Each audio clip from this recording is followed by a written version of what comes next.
Hello ನಮಸ್ಕಾರ. ನೀವು ನೋಡ್ತಾ ಇದ್ದೀರಾ ಕೇಳದೆ ನಿಮಗೀಗ ವಿಶೇಷ ಕಾರ್ಯಕ್ರಮ. ನಾನು ರೋಜಾ ಮನು ಪಾಟೀಲ್. ಇವತ್ತು ನನ್ನ ಜೊತೆಗೆ ಒಬ್ಬರು ಸ್ಪೆಷಲ್ ವ್ಯಕ್ತಿ ಇದ್ದಾರೆ. ಇವರು ಕನ್ನಡ ಚಿತ್ರರಂಗದಲ್ಲಿ ಖಳನಾಯಕನಾಗಿ ನಟಿಸಿ ಸೈ ಎನ್ನಿಸಿಕೊಂಡಂತಹ ಮಹಾನ್ ವ್ಯಕ್ತಿ. ಜೊತೆಗೆ ಸಾಕಷ್ಟು ಸಿನಿಮಾಗಳನ್ನು ಮಾಡ್ತಾ ಇದ್ರು. ಒಂದು ವರ್ಷಕ್ಕೆ ಬರೋಬ್ಬರಿ 10ಕ್ಕಿಂತ ಹೆಚ್ಚು ಸಿನಿಮಾಗಳಲ್ಲಿ ನಟನೆಯನ್ನು ಮಾಡ್ತಾ ಇದ್ರು. ಆದರೆ ಈಗ ಅನಾರೋಗ್ಯದಿಂದ ಅವಕಾಶಗಳಿಲ್ಲದೆ ಕೊರಗ್ತಾ ಇದ್ದಾರೆ.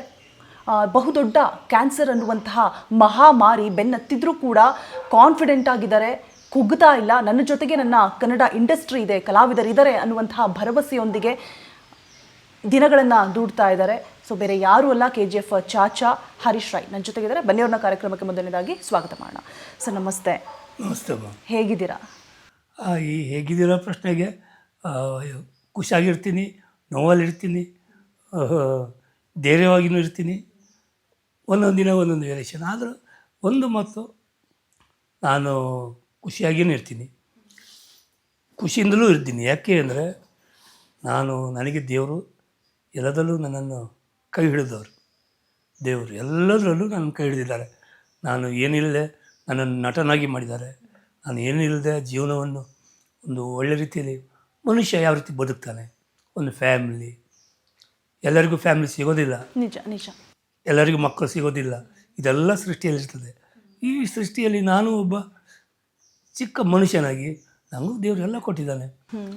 ಬದುಕಕ್ಕೆ ಏನು ಬೇಕೋ ಎಲ್ಲವೂ ಕೊಟ್ಟಿದ್ದಾರೆ. ಒಳ್ಳೆ ಹೆಂಡತಿ ಕೊಟ್ಟಿದ್ದಾರೆ, ಮಕ್ಕಳನ್ನು ಕೊಟ್ಟಿದ್ದಾರೆ. ಆಮೇಲೆ ಏನು ನಟನೆ ಗೊತ್ತಿಲ್ಲದೆ ನನ್ನನ್ನು ನಟನ ಮಾಡಿದ್ದಾರೆ. ನಾನೊಬ್ಬ ನಟ ಅಂಥೇಳಿ ನಾನು ಯಾವ ನಟನೆ ಮಾಡಲಿಕ್ಕೆ ಯಾವ ಕ್ಲಾಸಿಗೆ ಹೋಗಲಿಲ್ಲ. ದೇವರು ಕೊಟ್ಟ ಒಂದು ಅನುಗ್ರಹ. ಅದರಿಂದಾಗಿ ಎಲ್ಲ ಈ ಸೃಷ್ಟಿಯಲ್ಲಿ ಏನೇನಿದೆ ನಾನು ಎಲ್ಲವನ್ನೂ ನೋಡಿದ್ದೀನಿ.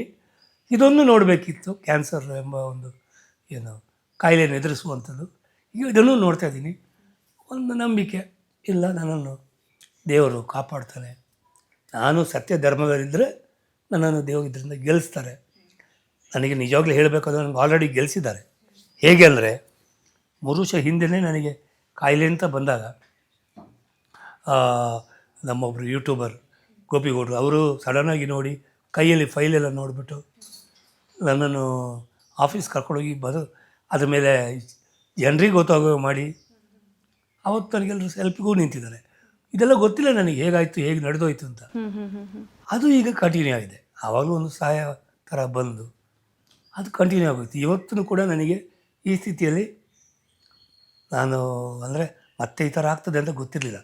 ಇವತ್ತು ಏನಾಗಿದೆ, ಈ ಚೆಸ್ಟಲ್ಲಿ ಕೆಲವು ಕಣಗಳಿದೆ, ಲಂಗ್ಸಲ್ಲಿ ಕ್ಯಾನ್ಸರ್. ಇದು ಕುತ್ತಿಗೆಯಲ್ಲಿ ಸ್ಟಾರ್ಟ್ ಆಗಿರೋದು. ಇದು ಬಂದು ಥೈರಾಯ್ಡ್ ಕ್ಯಾನ್ಸರ್ ಅಂತಾರೆ. ಇದು ನಾನು ಸ್ವಲ್ಪ ಸಮಯ ಬಿಟ್ಟಿದ್ದೆ. ಅದು ನನಗೆ ಥೈರಾಯ್ಡ್ ಸ್ಪ್ರೆಡ್ ಆಗಿ ಅದು ಒಳಗಡೆ ಲಂಗ್ಸಿಗೆ ಹೋಯಿತು. ಈ ಪಾರ್ಟಿಗೆ ಹೋಗೋಕ್ಕೆ ಬಿಡಬಾರ್ದು ಆ್ಯಕ್ಚುಲಿ. ಯಾಕಂದರೆ ಥೈರಾಯ್ಡ್ ಕ್ಯಾನ್ಸರ್ ಸ್ವಲ್ಪ ಅಷ್ಟು ಅಗ್ರೆಸಿವ್ ಕ್ಯಾನ್ಸರ್ ಅಲ್ಲ, ಅದು ತುಂಬ ನಿಧಾನವಾಗಿ ಸ್ಪ್ರೆಡ್ ಆಗುವಂಥದ್ದು. ಅದು ನಾನು ಬಿಡಬಾರ್ದಿತ್ತು.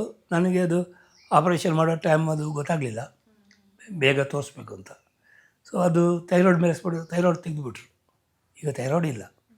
ಮನುಷ್ಯನಿಗೆ ಥೈರಾಯ್ಡ್ ತುಂಬ ಮುಖ್ಯ, ಬ್ಯಾಲೆನ್ಸಿಂಗ್ ಮಾಡೋದು. ಅದನ್ನೇ ತೆಗೆದಿದ್ದಾರೆ. ಅದರಿಂದ ಲಂಗ್ಸಿಗೆ ಹೋಗಿದೆ. ಲಂಗ್ಸು ಇನ್ನೂ ಅಗತ್ಯವಾದ, ಮನುಷ್ಯನಿಗೆ ಅಗತ್ಯವಾದ ಒಂದು ಹಾರ್ಟ್ ಪಕ್ಕ ಇರುವಂಥ ಜಾಗ ಅದು. ಇವಾಗ ಲಂಗ್ಸಲ್ಲಿ ನೀರು ತುಂಬಿಕೊಂಡಿದ್ದಿದ್ರೆ ಮೊದಲು, ಅದೆಲ್ಲ ಈಗ ಪರವಾಗಿಲ್ಲ, ಕಡಿಮೆ ಆಗಿದೆ. ಆದರೂ ಒಂದು ಎಡಭಾಗದ ಲಂಗ್ಸು ನನಗೆ ಅರ್ಧ ವರ್ಕ್ ಆಗೋದು. ಅದು 1.5 ಲಂಗ್ಸಲ್ಲಿ ನಾನು ಕರೆಕ್ಟಾಗಿ ಬದುಕ್ತಾ ಇರೋದು. ಅದನ್ನು ನನಗೆ ಸರಿಯಾಗಿ ನೋಡ್ಕೋಬೇಕು. ಸೊ ಅದು ಕರೆಕ್ಟಾಗಿ ಇತ್ತು, ನಡೀತಾ ಇತ್ತು. ಬಟ್ ಇಲ್ಲಿ ಚೆಸ್ಟಲ್ಲಿ ಕೆಲವು ಕಡೆಯಲ್ಲಿ ಕ್ಯಾನ್ಸರ್ ಕಣಗಳು ಏನಾಗಿದೆ, ಈಗ ಹೊಟ್ಟೆಗೆ ಹೋಗಿದೆ. ಹೊಟ್ಟೆ ಹೋದ್ರಿಂದಾಗಿ ಅದು ಇನ್ಫೆಕ್ಷನ್ ಆಗಿ ಹೊಟ್ಟೆಯಲ್ಲಿ ನೀರು ತುಂಬಿಕೊಳ್ಳೋದು, ಕಾಲಲ್ಲಿ ನೀರು ತುಂಬಿಕೊಳ್ಳೋದು, ದೇಹದಲ್ಲಿರುವ ಪ್ರೋಟೀನ್ ಶಕ್ತಿ ಏನು, ಮನುಷ್ಯನಿಗೆ ಪ್ರೋಟೀನ್ ಏನಿದೆ ಅದು ನೀರಾಗಿ ಸೇರಿಕೊಂಡು ಹೊಟ್ಟೆಯಲ್ಲಿ ಕಾಲಲ್ಲೆಲ್ಲ ಇದೆ, ದೇಹದಲ್ಲಿ ಇರೋದಿಲ್ಲ. ಬ್ಲಡ್ಡಲ್ಲಿ ಪ್ರೋಟೀನ್ ಬೇಕು.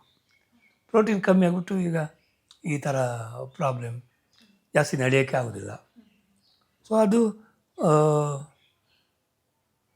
ಹೊಟ್ಟೆಲಿರೋ ಕ್ಯಾನ್ಸರ್ಗಳು ಮಾಡಿರೋ ತೊಂದರೆ. ಅದು ಏನು ಇನ್ಫೆಕ್ಷನ್ ಮಾಡಿ ಅದು ಒಂದು ಅಂದರೆ ಅದು ಎಲ್ಲೆಲ್ಲಿ ಹೋಗ್ತದೆ ಅಲ್ಲಿರುವ ಒಳ್ಳೊಳ್ಳೆ ಪಾರ್ಟ್ಸ್ನ ಹಾಳು ಮಾಡ್ತದೆ. ಅದು ಈಗ ಸ್ಟಾರ್ಟ್ ಆಗಿರೋದು. ಇಷ್ಟರವರೆಗೆ 3 ಥರದ ಟ್ಯಾಬ್ಲೆಟ್ಸ್ ಆಯಿತು.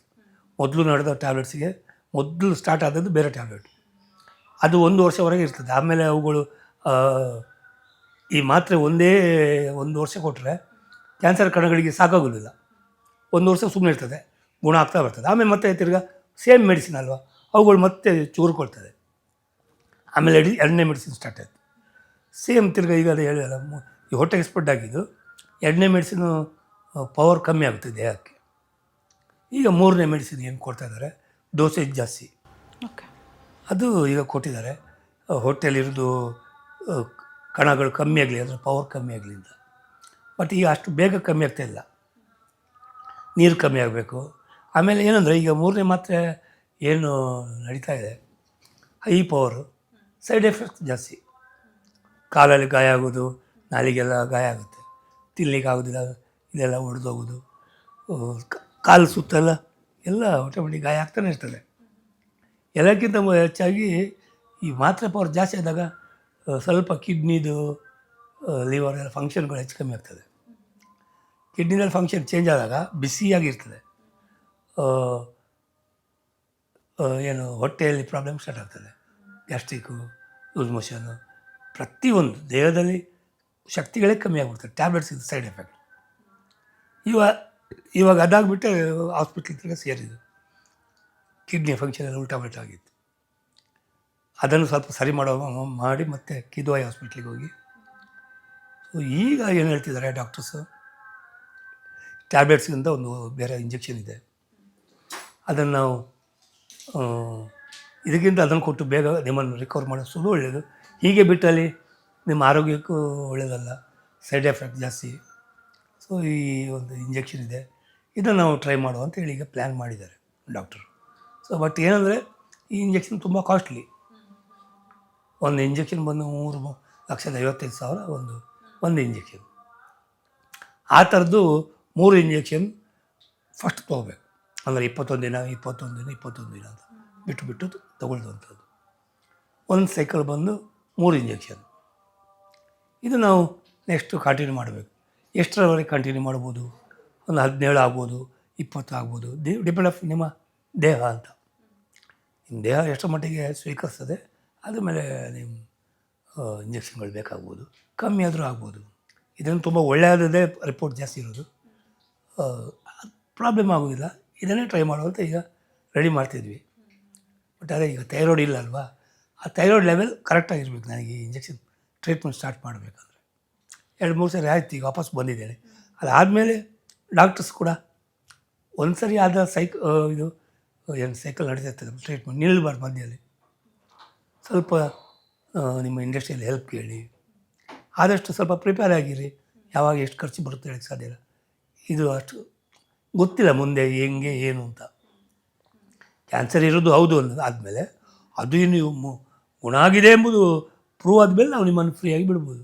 ಅಷ್ಟರವರೆಗೆ ನಿಮ್ಮನ್ನು ಅಷ್ಟು ಸುಲಭದಲ್ಲಿ ನಾವು ಹೇಳೋಕ್ಕಾಗೋದಿಲ್ಲ, ಯು ಆರ್ ಲೈಕ್ ದಿಸ್ ಅಂತೇಳಿ. ಸೊ ಸ್ವಲ್ಪ ಯಾವುದಕ್ಕೂ ನೀವು ಎಲ್ಲದಲ್ಲೂ ನೀವು ರೆಡಿಯಾಗಿದ್ದರೆ ಈಸಿ ಆಗ್ತದೆ ಅಂತೇಳಿ. ಓಕೆ ಸರ್, ನಿಮಗೆ ಯಾವಾಗ ಗೊತ್ತಾಯಿತು ಸರ್ ಇದು ಕ್ಯಾನ್ಸರ್ ಇದೆ ಅಂತ ಹೇಳ್ಬಿಟ್ಟು? ಆ ಟೈಮು ಅಂದರೆ ಕ್ಯಾನ್ಸರ್ ಅಂತ ಅಂದ ತಕ್ಷಣ ನಮಗೆ ಅದನ್ನು ಅರಗಿಸ್ಕೊಳ್ಳೋದಕ್ಕೆ ಆಗೋದಿಲ್ಲ. ಸೊ ಆ ಗೊತ್ತಾದ ಕ್ಷಣ ಹೇಗಿತ್ತು, ಯಾವಾಗ ಗೊತ್ತಾಯಿತು ನಿಮಗೆ ಪರ್ಟಿಕ್ಯುಲರ್ಲಿ? 3 years ಹಿಂದೆ ನನಗೆ ಗೊತ್ತಾಗಿದ್ದು. K G F time release ಆಗಿದೆ. ರಿಲೀಸ್ ಆದಮೇಲೆ ಅದರ ಬಿಫೋರು ಬಿಫೋರು ಶೂಟಿಂಗ್, ಕ್ಲೈಮ್ಯಾಕ್ಸ್ ಶೂಟಿಂಗಲ್ಲಿ ಸ್ವಲ್ಪ ಉಸಿರಾಟ ಸಮಸ್ಯೆ ಕಾಣಿತ್ತು ಫೈಟ್ ಮಾಡಬೇಕಾದ್ರೆ ಕ್ಲೈಮ್ಯಾಕ್ಸು. ಬಟ್ ಇದಂತೂ ನನಗೆ ಗೊತ್ತಿರಲಿಲ್ಲ, ಕೆಮ್ಮು ಇರ್ಬೋದು, ಯಾವುದೋ ಇನ್ಫೆಕ್ಷನ್ಗೆ ಆಗಿದೆ ಅಂತ. ಅದಾದಮೇಲೆ ಸ್ವಲ್ಪ ವಾಕೆಲ್ಲ ಮಾಡಿ ರೆಡಿ ಆದೆ. ಇಲ್ಲ ಈ ಸರಿ ಅಂದರೆ ಒಳ್ಳೆ ಫಿಲ್ಮ್ ಸಿಕ್ಕಿದೆ. ನನಗೊಂದು ಆಸೆ ಏನಂದರೆ ಲೈಫಲ್ಲಿ ಯಾವತ್ತೂ ನಾನು ದುಡ್ಡು ಅಂತ ನೋಡಿದವನಲ್ಲ, ಎಲ್ಲ ಚಿತ್ರರಂಗಕ್ಕೆ ನಾನೊಬ್ಬ ಒಳ್ಳೆ ನಟ ತುಂಬ ಪ್ರೂವ್ ಮಾಡಬೇಕು ಅಂತ. ಅಂದರೆ ಆವಾಗಿನ ಪರಿಸ್ಥಿತಿ ಸ್ವಲ್ಪ ಇನ್ನು ಮುಂದೆ ಒಳ್ಳೆ ಕಲಾವಿದನಾಗಿ ಎಲ್ಲ ಭಾಷೆಯಲ್ಲಿ ನಾನು ಸ್ವಲ್ಪ ಹೆಸರು ಮಾಡಬೇಕು. ನಮ್ಮ ಕರ್ನಾಟಕದ್ದು ಸ್ವಲ್ಪ ಇದು ಪ್ರಾಬ್ಲಮ್ ತೋರಿಸ್ತಾ ಇತ್ತು, ಇನ್ಫೆಕ್ಷನ್ ಆಗೋದು, ಕೆಮ್ಮು ಬರೋದು. ಕೊನೆಗೆ ನಾನು ಇಲ್ಲಿ ಡಾಕ್ಟ್ರ್ ಹತ್ರ ತೋರಿಸಿದೆ. ಅವ್ರು ಡೌಟ್ ಆಗುತ್ತೆ, ಒಂದು ಸರಿ ಎಕ್ಸ್ರೇ ಮಾಡುವುದು. ಎಕ್ಸ್ರೇ ಮಾಡಬೇಕಾದ್ರೆ ನೀರು ಇದೆ ಅಂತ ಗೊತ್ತಾಯಿತು. ಸೊ ನೀರು ಏನು ಮಾಡಬೇಕು, ಏನಿದು ಅಂತೇಳಿ ಸ್ಕ್ಯಾನ್ ಎಲ್ಲ ಮಾಡಿ ನೋಡಿದಾಗ ಒಂದು ಡೌಟ್ ಆಯ್ತು ಅವರಿಗೆ. ಅವರು ಅಷ್ಟು ನೋಡಿದ್ರು ಇಲ್ಲಿ ಗೆಡ್ಡೆ ಇತ್ತು, ಗೊತ್ತಾಗಿಲ್ಲ. ಆಮೇಲೆ ಗೊತ್ತಾಯ್ತು ಅವರಿಗೆ. ಟೆಸ್ಟ್ ಮಾಡುವಂತ ನೋಡುವಾಗ ಅವರಿಗೆ ಇದು ಕ್ಯಾನ್ಸರ್ ಇದೆ ಇರ್ಬೋದು.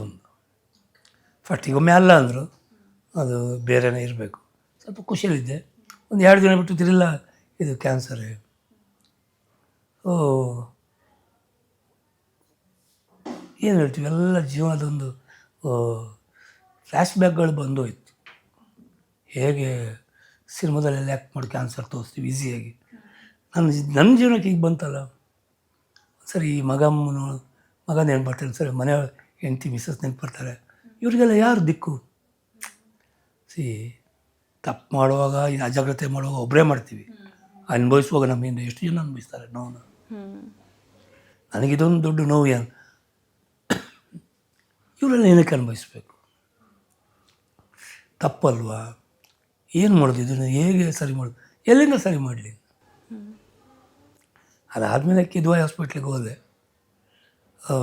ಕೆಲವು ಕಡೆ ಟ್ರೈ ಮಾಡಿದ್ವಿ, 10 ಲಕ್ಷ 15 ಲಕ್ಷ ಆಪ್ರೇಷನ್ಗೆ, ಬರೀ ಆಪ್ರೇಷನ್ಗೆ ಇದ್ದು. ಆಮೇಲೆ ಬೇರೆ ಯಾರು ಸಜೆಷನ್ ಕೊಟ್ಟರು, ಕಿದ್ವಾಯಲ್ಲಿ ಚೆನ್ನಾಗಿರ್ತದೆ ಅಂತೇಳಿ, ಕಡಿಮೆ ರೇಟಲ್ಲಿ ಒಳ್ಳೆ ಡಾಕ್ಟರ್ ಸಿಗ್ತಾರೆ. ಬಿಕಾಸ್ ಈ ಪ್ರೈವೇಟ್ ಹಾಸ್ಪಿಟಲ್ ಇರುವಂಥ ಡಾಕ್ಟರ್ಸ್ಗಳೆಲ್ಲ ಅಲ್ಲಿ ಕಲಿತು ಬಂದ್ಯಾರು ಎಲ್ಲ ಹೆಚ್ಚಾಗಿ. ಸೊ ಅಲ್ಲಿಗೆ ಹೋದ ಅಲ್ಲಿ ನನಗೆ ಸಿದ್ದಪ್ಪ ಅಂತ ಒಂದು ಡಾಕ್ಟ್ರು ಫಸ್ಟು ನನಗೆ ಅಟೆಂಡ್ ಮಾಡಿದ್ದು. ಅವರು ಕೂತಿಗೆ ಅದೆಲ್ಲ ಟೆಸ್ಟ್ ಮಾಡುವಂಥದ್ದು. ಅವರು ಈ ಮಂಡ್ಯದವರು, ಸಿನಿಮಾದ ಅಭಿಮಾನಿಗಳು. ತುಂಬ ಪ್ರೀತಿ ತೋರಿಸಿ ಸಡನ್ನಾಗಿ ಆಪ್ರೇಷನ್ ರೆಡಿ ಮಾಡೇ ಬಿಟ್ರು. ಅವರು ಆಪ್ರೇಷನ್ ಮಾಡಿ ತುಂಬ ದೊಡ್ಡ ಗೆಡ್ಡೆ ಎಲ್ಲ ತೆಗೆದು, ಮತ್ತೆ ತಿರ್ಗಾ ಕೆಮ್ಮು ಜಾಸ್ತಿ ಸ್ಟಾರ್ಟ್ ಆಯ್ತು. ನೀರು ತುಂಬಿದ್ದು, ಎದೆಯಲ್ಲಿ ನೀರು ತುಂಬೋದು ಕಮ್ಮಿ ಆಗಲಿಲ್ಲ. ಸೊ ಆವಾಗ ನನಗೆ ನಮ್ಮ ಸುರೇಶ್ ಬಾಬು ಇವಾಗ ಏನು ನೋಡ್ಕೊಳ್ತಿದ್ದಾರೆ ಆಂಕಾಲಜಿಸ್ಟ್ ಅಂತೇಳಿ, ಅವರು ಪರಿಚಯ ಮಾಡಿಸಿ, ನೀವು ಅಲ್ಲಿಗೆ ಹೋಗಿ, ನೀವು ತುಂಬ ನಿಮಗೆ ಸೀರಿಯಸ್ ಆಗ್ತಾಯಿದೆ, 4th ಸ್ಟೇಜ್ ಬಂದಾಗಿದೆ ನಾನು ಆವಾಗ. ತುಂಬ ಅಂದರೆ ತುಂಬ ನಾನು ಅದೊಂದು ಮಾತಿಗೆ ಡಿಪ್ರೆಷನ್ಗೆ ಹೋದೆ ಅಲ್ಲೇ ಸ್ಪಾಟಲ್ಲೇ. ನನಗೇನು ಹೇಳಬೇಕು ಅಂತಿರಲಿಲ್ಲ.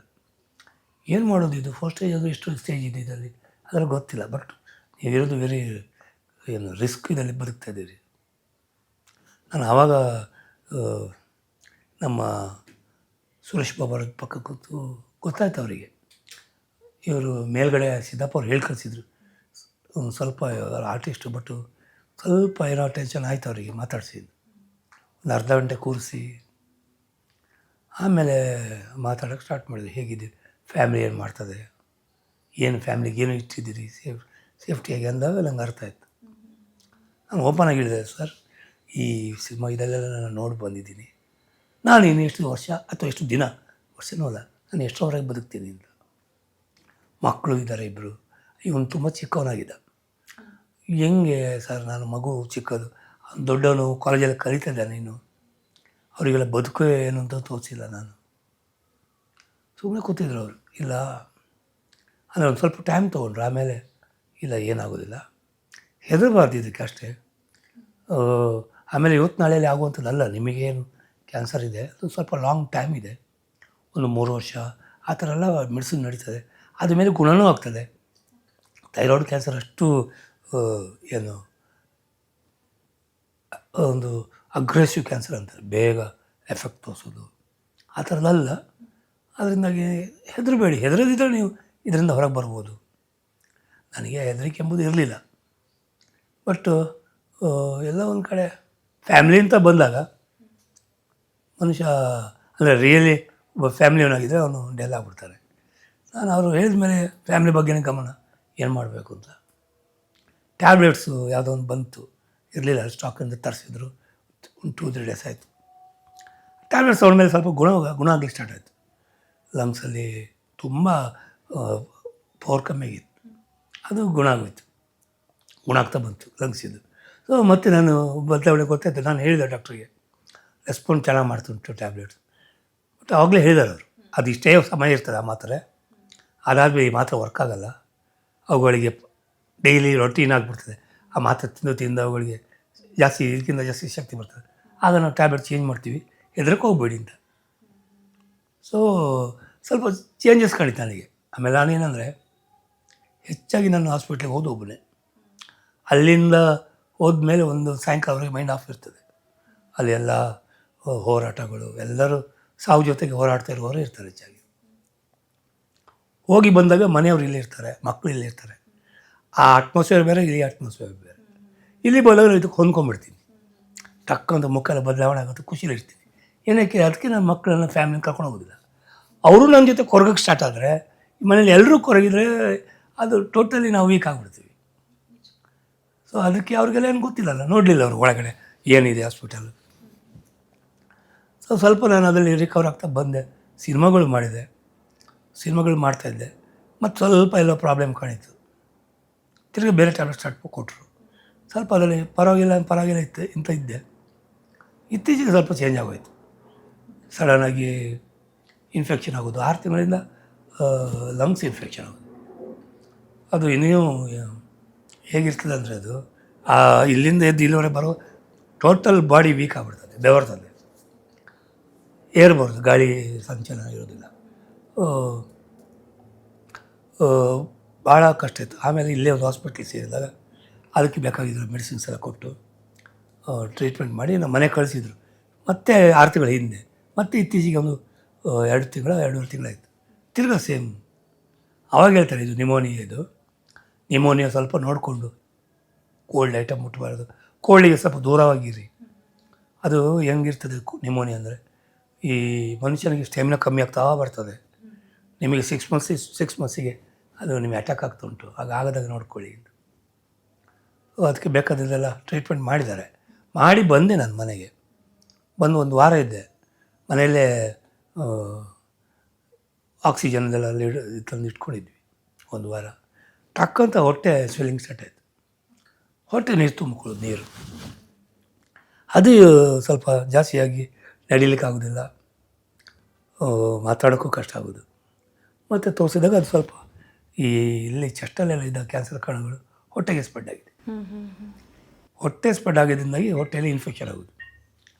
ಹೊಟ್ಟೆ ಇನ್ಫೆಕ್ಷನ್ ಆಗಿ ಏನಾಗಿದೆ, ದೇಹದಲ್ಲಿರೋ ಪ್ರೋಟೀನ್ ಏನಿದೆ ಎಲ್ಲವೂ ನೀರಾಗಿ ಹೊಟ್ಟೆಗೆ ಸೇರಿಕೊಂಡಿದೆ. ಹೊಟ್ಟೆಯಲ್ಲಿ, ಕಾಲಲ್ಲೆಲ್ಲ ದೇಹದಲ್ಲಿ ಪ್ರೋಟೀನ್ ಇಲ್ಲ ಇವಾಗ, ಕಡಿಮೆ. ಅದಕ್ಕಂತ ಒಂದು ಆಲ್ಬಮಿನ್ ಅಂತ ಇಂಜೆಕ್ಷನ್ ಅದು ತೊಗೋಬೇಕು. ಅದು ತೊಗೊಂಡ್ರೆ ದೇಹದಲ್ಲಿ ಸ್ವಲ್ಪ ಇರ್ತದೆ. ಜಾಸ್ತಿ ನೀರು ತೆಗಿತಾ ಇದ್ದೆ ಹೊಟ್ಟೆಯಲ್ಲಿ, ಅದೇ ಪ್ರೋಟೀನ್ ಇದು ವಾಟ್ರ್, ಅದು ಪ್ರೋಟೀನ್ ಇದು. ಅದಕ್ಕೆ ತೆಗೆದೋದು ನಾವು ಬಿಸಾಕಬೇಕು. ಇಲ್ಲಿ ಇದೆಲ್ಲ ಈಗ ಏನಾಗಿದೆ, ಈಗ ಅವರು ಕೊಟ್ಟು ಕಳಿಸಿದ್ದಾರೆ, ಇದು ಹಾಕಿ ಕಳಿಸಿದ್ದಾರೆ. ಈಗ ನಾವೇ ಓಪನ್ ಮಾಡಿ, ತುಂಬ ಉಸಿರಾಟ ಪ್ರಾಬ್ಲಮ್ ಬಂದರೆ ಓಪನ್ ಮಾಡಿ ಒಂದು ಅರ್ಧ ಲೀಟ್ರ್ ಅಷ್ಟು ತೆಗಿಬೋದು, ತೆಗೆದು ಚೆಲ್ಲಬೇಕು. ಆಗ ಉಸಿರಾಟ ಇಲ್ಲಿ ಎದೆಯಲ್ಲಿ ಬಂದು ಕೂತರೆ ನೀರು ಉಸಿರಾಟಕ್ಕೆ ಪ್ರಾಬ್ಲಮ್ ಆಗ್ತದೆ. ಅದಕ್ಕೆ ಈಗ ಇದನ್ನು ಬೇಕಾದಾಗ ಯೂಸ್ ಮಾಡಿ. ಇಲ್ಲಾಂದರೆ ನೀರು ಜಾಸ್ತಿ ತುಂಬಿದಾಗ ಹಾಸ್ಪಿಟ್ಲಿಗೆ ಓಡಬೇಕು ತೆಗಿಲಿಕ್ಕೆ. ಆವತ್ತು ಇರ್ತದ ಇಲ್ಲ, ಅವ್ರು ಇರ್ತಾರ ಇಲ್ವಾ, ಅವತ್ತು ಭಾನುವಾರ ಬರ್ಬೋದು, ಇದು ಪ್ರಾಬ್ಲಮ್. ಈ ಸರಿ ಹಾಕಿ ಕೊಟ್ಟರು ಅದೊಂದು ಸ್ವಲ್ಪ ಇದರಲ್ಲಿ ಇದ್ದೀನಿ, ತೊಂದರೆ ಇಲ್ಲ. ಬಟ್ ಏನಂದರೆ ದೇಹದಲ್ಲಿ ಶಕ್ತಿ ಕಮ್ಮಿ ಆಗ್ತಾ ಬರ್ತದೆ. ಇಲ್ಲಿ ಯಾವತ್ತೂ ಹೇಳ್ತೀನಿ ಏನಂದರೆ, ನಮ್ಮ ದೇಹದಲ್ಲಿ ಶಕ್ತಿ ಕಮ್ಮಿ ಆಗಬಾರ್ದು. ಕಮ್ಮಿ ಆದಾಗ ಏನಾಗ್ತದೆ, ಏನೇನು ಕೆಟ್ಟ ಕಣಗಳಿರ್ತವೆ ಅವುಗಳದು ಇದು ಜಾಸ್ತಿ ಆಗ್ಬಿಡ್ತದೆ. ಸರ್ ಹೇಳ್ತಾ ಹೋದ್ರಿ ನಿಮ್ಮ ಕಂಡೀಷನ್ ಹೇಗಿದೆ ಅಂತ. ನಿಜಕ್ಕೂ ಕಣ್ಣು ತುಂಬಿ ಬರುತ್ತೆ ನನಗೆ. ನಿಮ್ಮನ್ನು ನೋಡಿದ್ದು ನಾನು ಗಾಗಲ್ಸ್ ಹಾಕ್ಕೊಂಡು, ಕೈಯಲ್ಲಿ ಒಂದು ಸಿಗರೇಟ್ ಹಿಡ್ಕೊಂಡು, ಖಳನಾಯಕನಾಗಿ ನೀವು ಬರೋ ಸ್ಟೈಲು, ನಿಮ್ಮ ಹೇರ್ಸು, ಇವ್ರು ಯಾಕೆ ಹೀರೋ ಆಗಿಲ್ಲ ಅಂತ ಹೇಳ್ಬಿಟ್ಟು ಸಾಕಷ್ಟು ಜನ, ಈಗ ಖಳನಾಯಕರಿಗೂ ಕೂಡ ಒಂದು ಸಪ್ರೇಟಾಗಿ ಫ್ಯಾನ್ ಬೇಸೇ ಇರ್ತಾಯಿತ್ತು. ಅದೇ ನನ್ನ ಕಣ್ಣು ಮುಂದೆ ಬರುತ್ತೆ.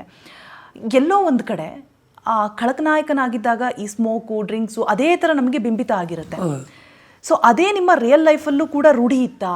ಅದೇ ನಿಮಗೆ ಈ ಒಂದು ಪರಿಸ್ಥಿತಿಗೆ ಕಾರಣ ಆಯಿತಾ ಅಂತ ಹೇಳ್ಬಿಟ್ಟು? ಬಿಕಾಸ್ ಹೊರಗಡೆ ಟಾಕ್ಸ್ ಇರುವಂಥದ್ದು ಮದ್ಯಪಾನ, ಧೂಮಪಾನ ಅತಿಯಾಗಿದ್ದರೆ ಲಂಗ್ಸ್ ನಮಗೆ ಡ್ಯಾಮೇಜ್ ಆಗುತ್ತೆ. ಸೊ ಮಗದೊಂದು ಕ್ಯಾನ್ಸರ್ ಪೀಡಿತರಾಗ್ತಾರೆ ಅಂತ. ಸೊ ಎಲ್ಲೋ ಒಂದು ಕಡೆ ನೀವು ಹೇಳಿದ್ರಿ, ನಾವು ಮಾಡಿದ ತಪ್ಪಿಂದಾಗಿ ನಮ್ಮ ಇಡೀ ಫ್ಯಾಮಿಲಿ ಅನುಭವಿಸ್ತಾ ಇದೆ ಅಂತ ಹೇಳ್ಬಿಟ್ಟು. ಮಗ ರೋಷನನ್ನು ಮಾತಾಡಿಸ್ತಾ ಹೋದೆ, ನಿಜಕ್ಕೂ ಖುಷಿ ಆಯಿತು. ಆ ಮಗುನ ಮುಖದಲ್ಲಿರೋ ನಗು, ಅಪ್ಪ ಬೇಕು ಅನ್ನುವಂಥದ್ದು. ಮತ್ತು ನೀವೊಂದು ಮಾತು ಹೇಳಿದ್ರಿ, ನಾನು ಸಾವಿಗೆದ್ರಲ್ಲ, ನನ್ನ ಮಗನಿಗೋಸ್ಕರ ನಾನು ಬದುಕಬೇಕು ಅಂತ ಹೇಳ್ಬಿಟ್ಟು. ಸೊ ಎಲ್ಲಾದರೂ ಎಡವಟ್ಟಾಯ್ತಾ? ಆ ಖಳನಾಯಕನಾಗಿ ರಿಯಲ್ ಲೈಫಲ್ಲೂ ಕೂಡ 1-2 ಅಂಶಗಳು ಅಳವಡಿಕೆ ಮಾಡ್ಕೊಂಡಿದ್ದೆ ಇಲ್ಲಿ ತನಕ ಬರೋಕ್ಕೆ ಕಾರಣ ಆಯಿತಾ ಅಂತ? ನಾನು ನಿಮಗೆ ಯಾವಾಗ ಹೇಳಿದಾಗೆ ನನಗೆ ಯಾವುದೂ ಎಡಿಕ್ಷನ್ ಇಲ್ಲ. ನಾನು ಈಗ ನೋಡಿ 14 ವರ್ಷ ಆಯ್ತು ಅವ್ನು ಹುಟ್ಟಿ. ನಾನು ಸಂಜೆ ಮೇಲೆ ಯಾರ ಕೈಗೆ ಸಿಗ್ತಾ ಇರಲಿಲ್ಲ. ಸಂಜೆ ಮೇಲೆ ಎಲ್ಲೂ ಹೊರಗೆ ಸಿಗೋದಿಲ್ಲ, ಓಡಿ ಬರ್ತೀನಿ. ಏನಕ್ಕೆ ಅಂದರೆ ನನ್ನ ಈ ಚಿಕ್ಕ ಮಗನ್ನು ಬಂದರೆ ಮನೆ ಫ್ರೀಯಾಗಿ ಸಿಗ್ತದೆ ಆಡಲಿಕ್ಕೆ. ಅವನ ವಯಸ್ಸು ಚಿಕ್ಕ ವಯಸ್ಸಲ್ಲಿ ಏನೇನು ಮಕ್ಕಳು ಏನು ಚಿಕ್ಕ ಚಿಕ್ಕದು ಇರುವಾಗ ಒಂದು ನಮ್ಮನ್ನು ಎಂಟರ್ಟೈನ್ಮೆಂಟ್ ಮಾಡ್ತಾರಲ್ಲ, ಅದನ್ನು ಕಳ್ಕೊಬಾರ್ದು, ಮಿಸ್ ಮಾಡ್ಕೋಬಾರ್ದು ಅಂತ ನನಗೆ ಯಾವುದೇ ಎಡಿಕ್ಷನ್ ಇರಲಿಲ್ಲ. ಎಲ್ಲ ಮನುಷ್ಯರು ಅಂದಮೇಲೆ ಈಗಿನ ಕಾಲದಲ್ಲಿ ಅಥವಾ ಯಾವಾಗಲೇ ಆಗಲಿ ಎಲ್ಲವನ್ನು ಟೇಸ್ಟ್ ಮಾಡಿದ್ದೀನಿ, ಇಲ್ಲ ಹೇಳೋದಿಲ್ಲ.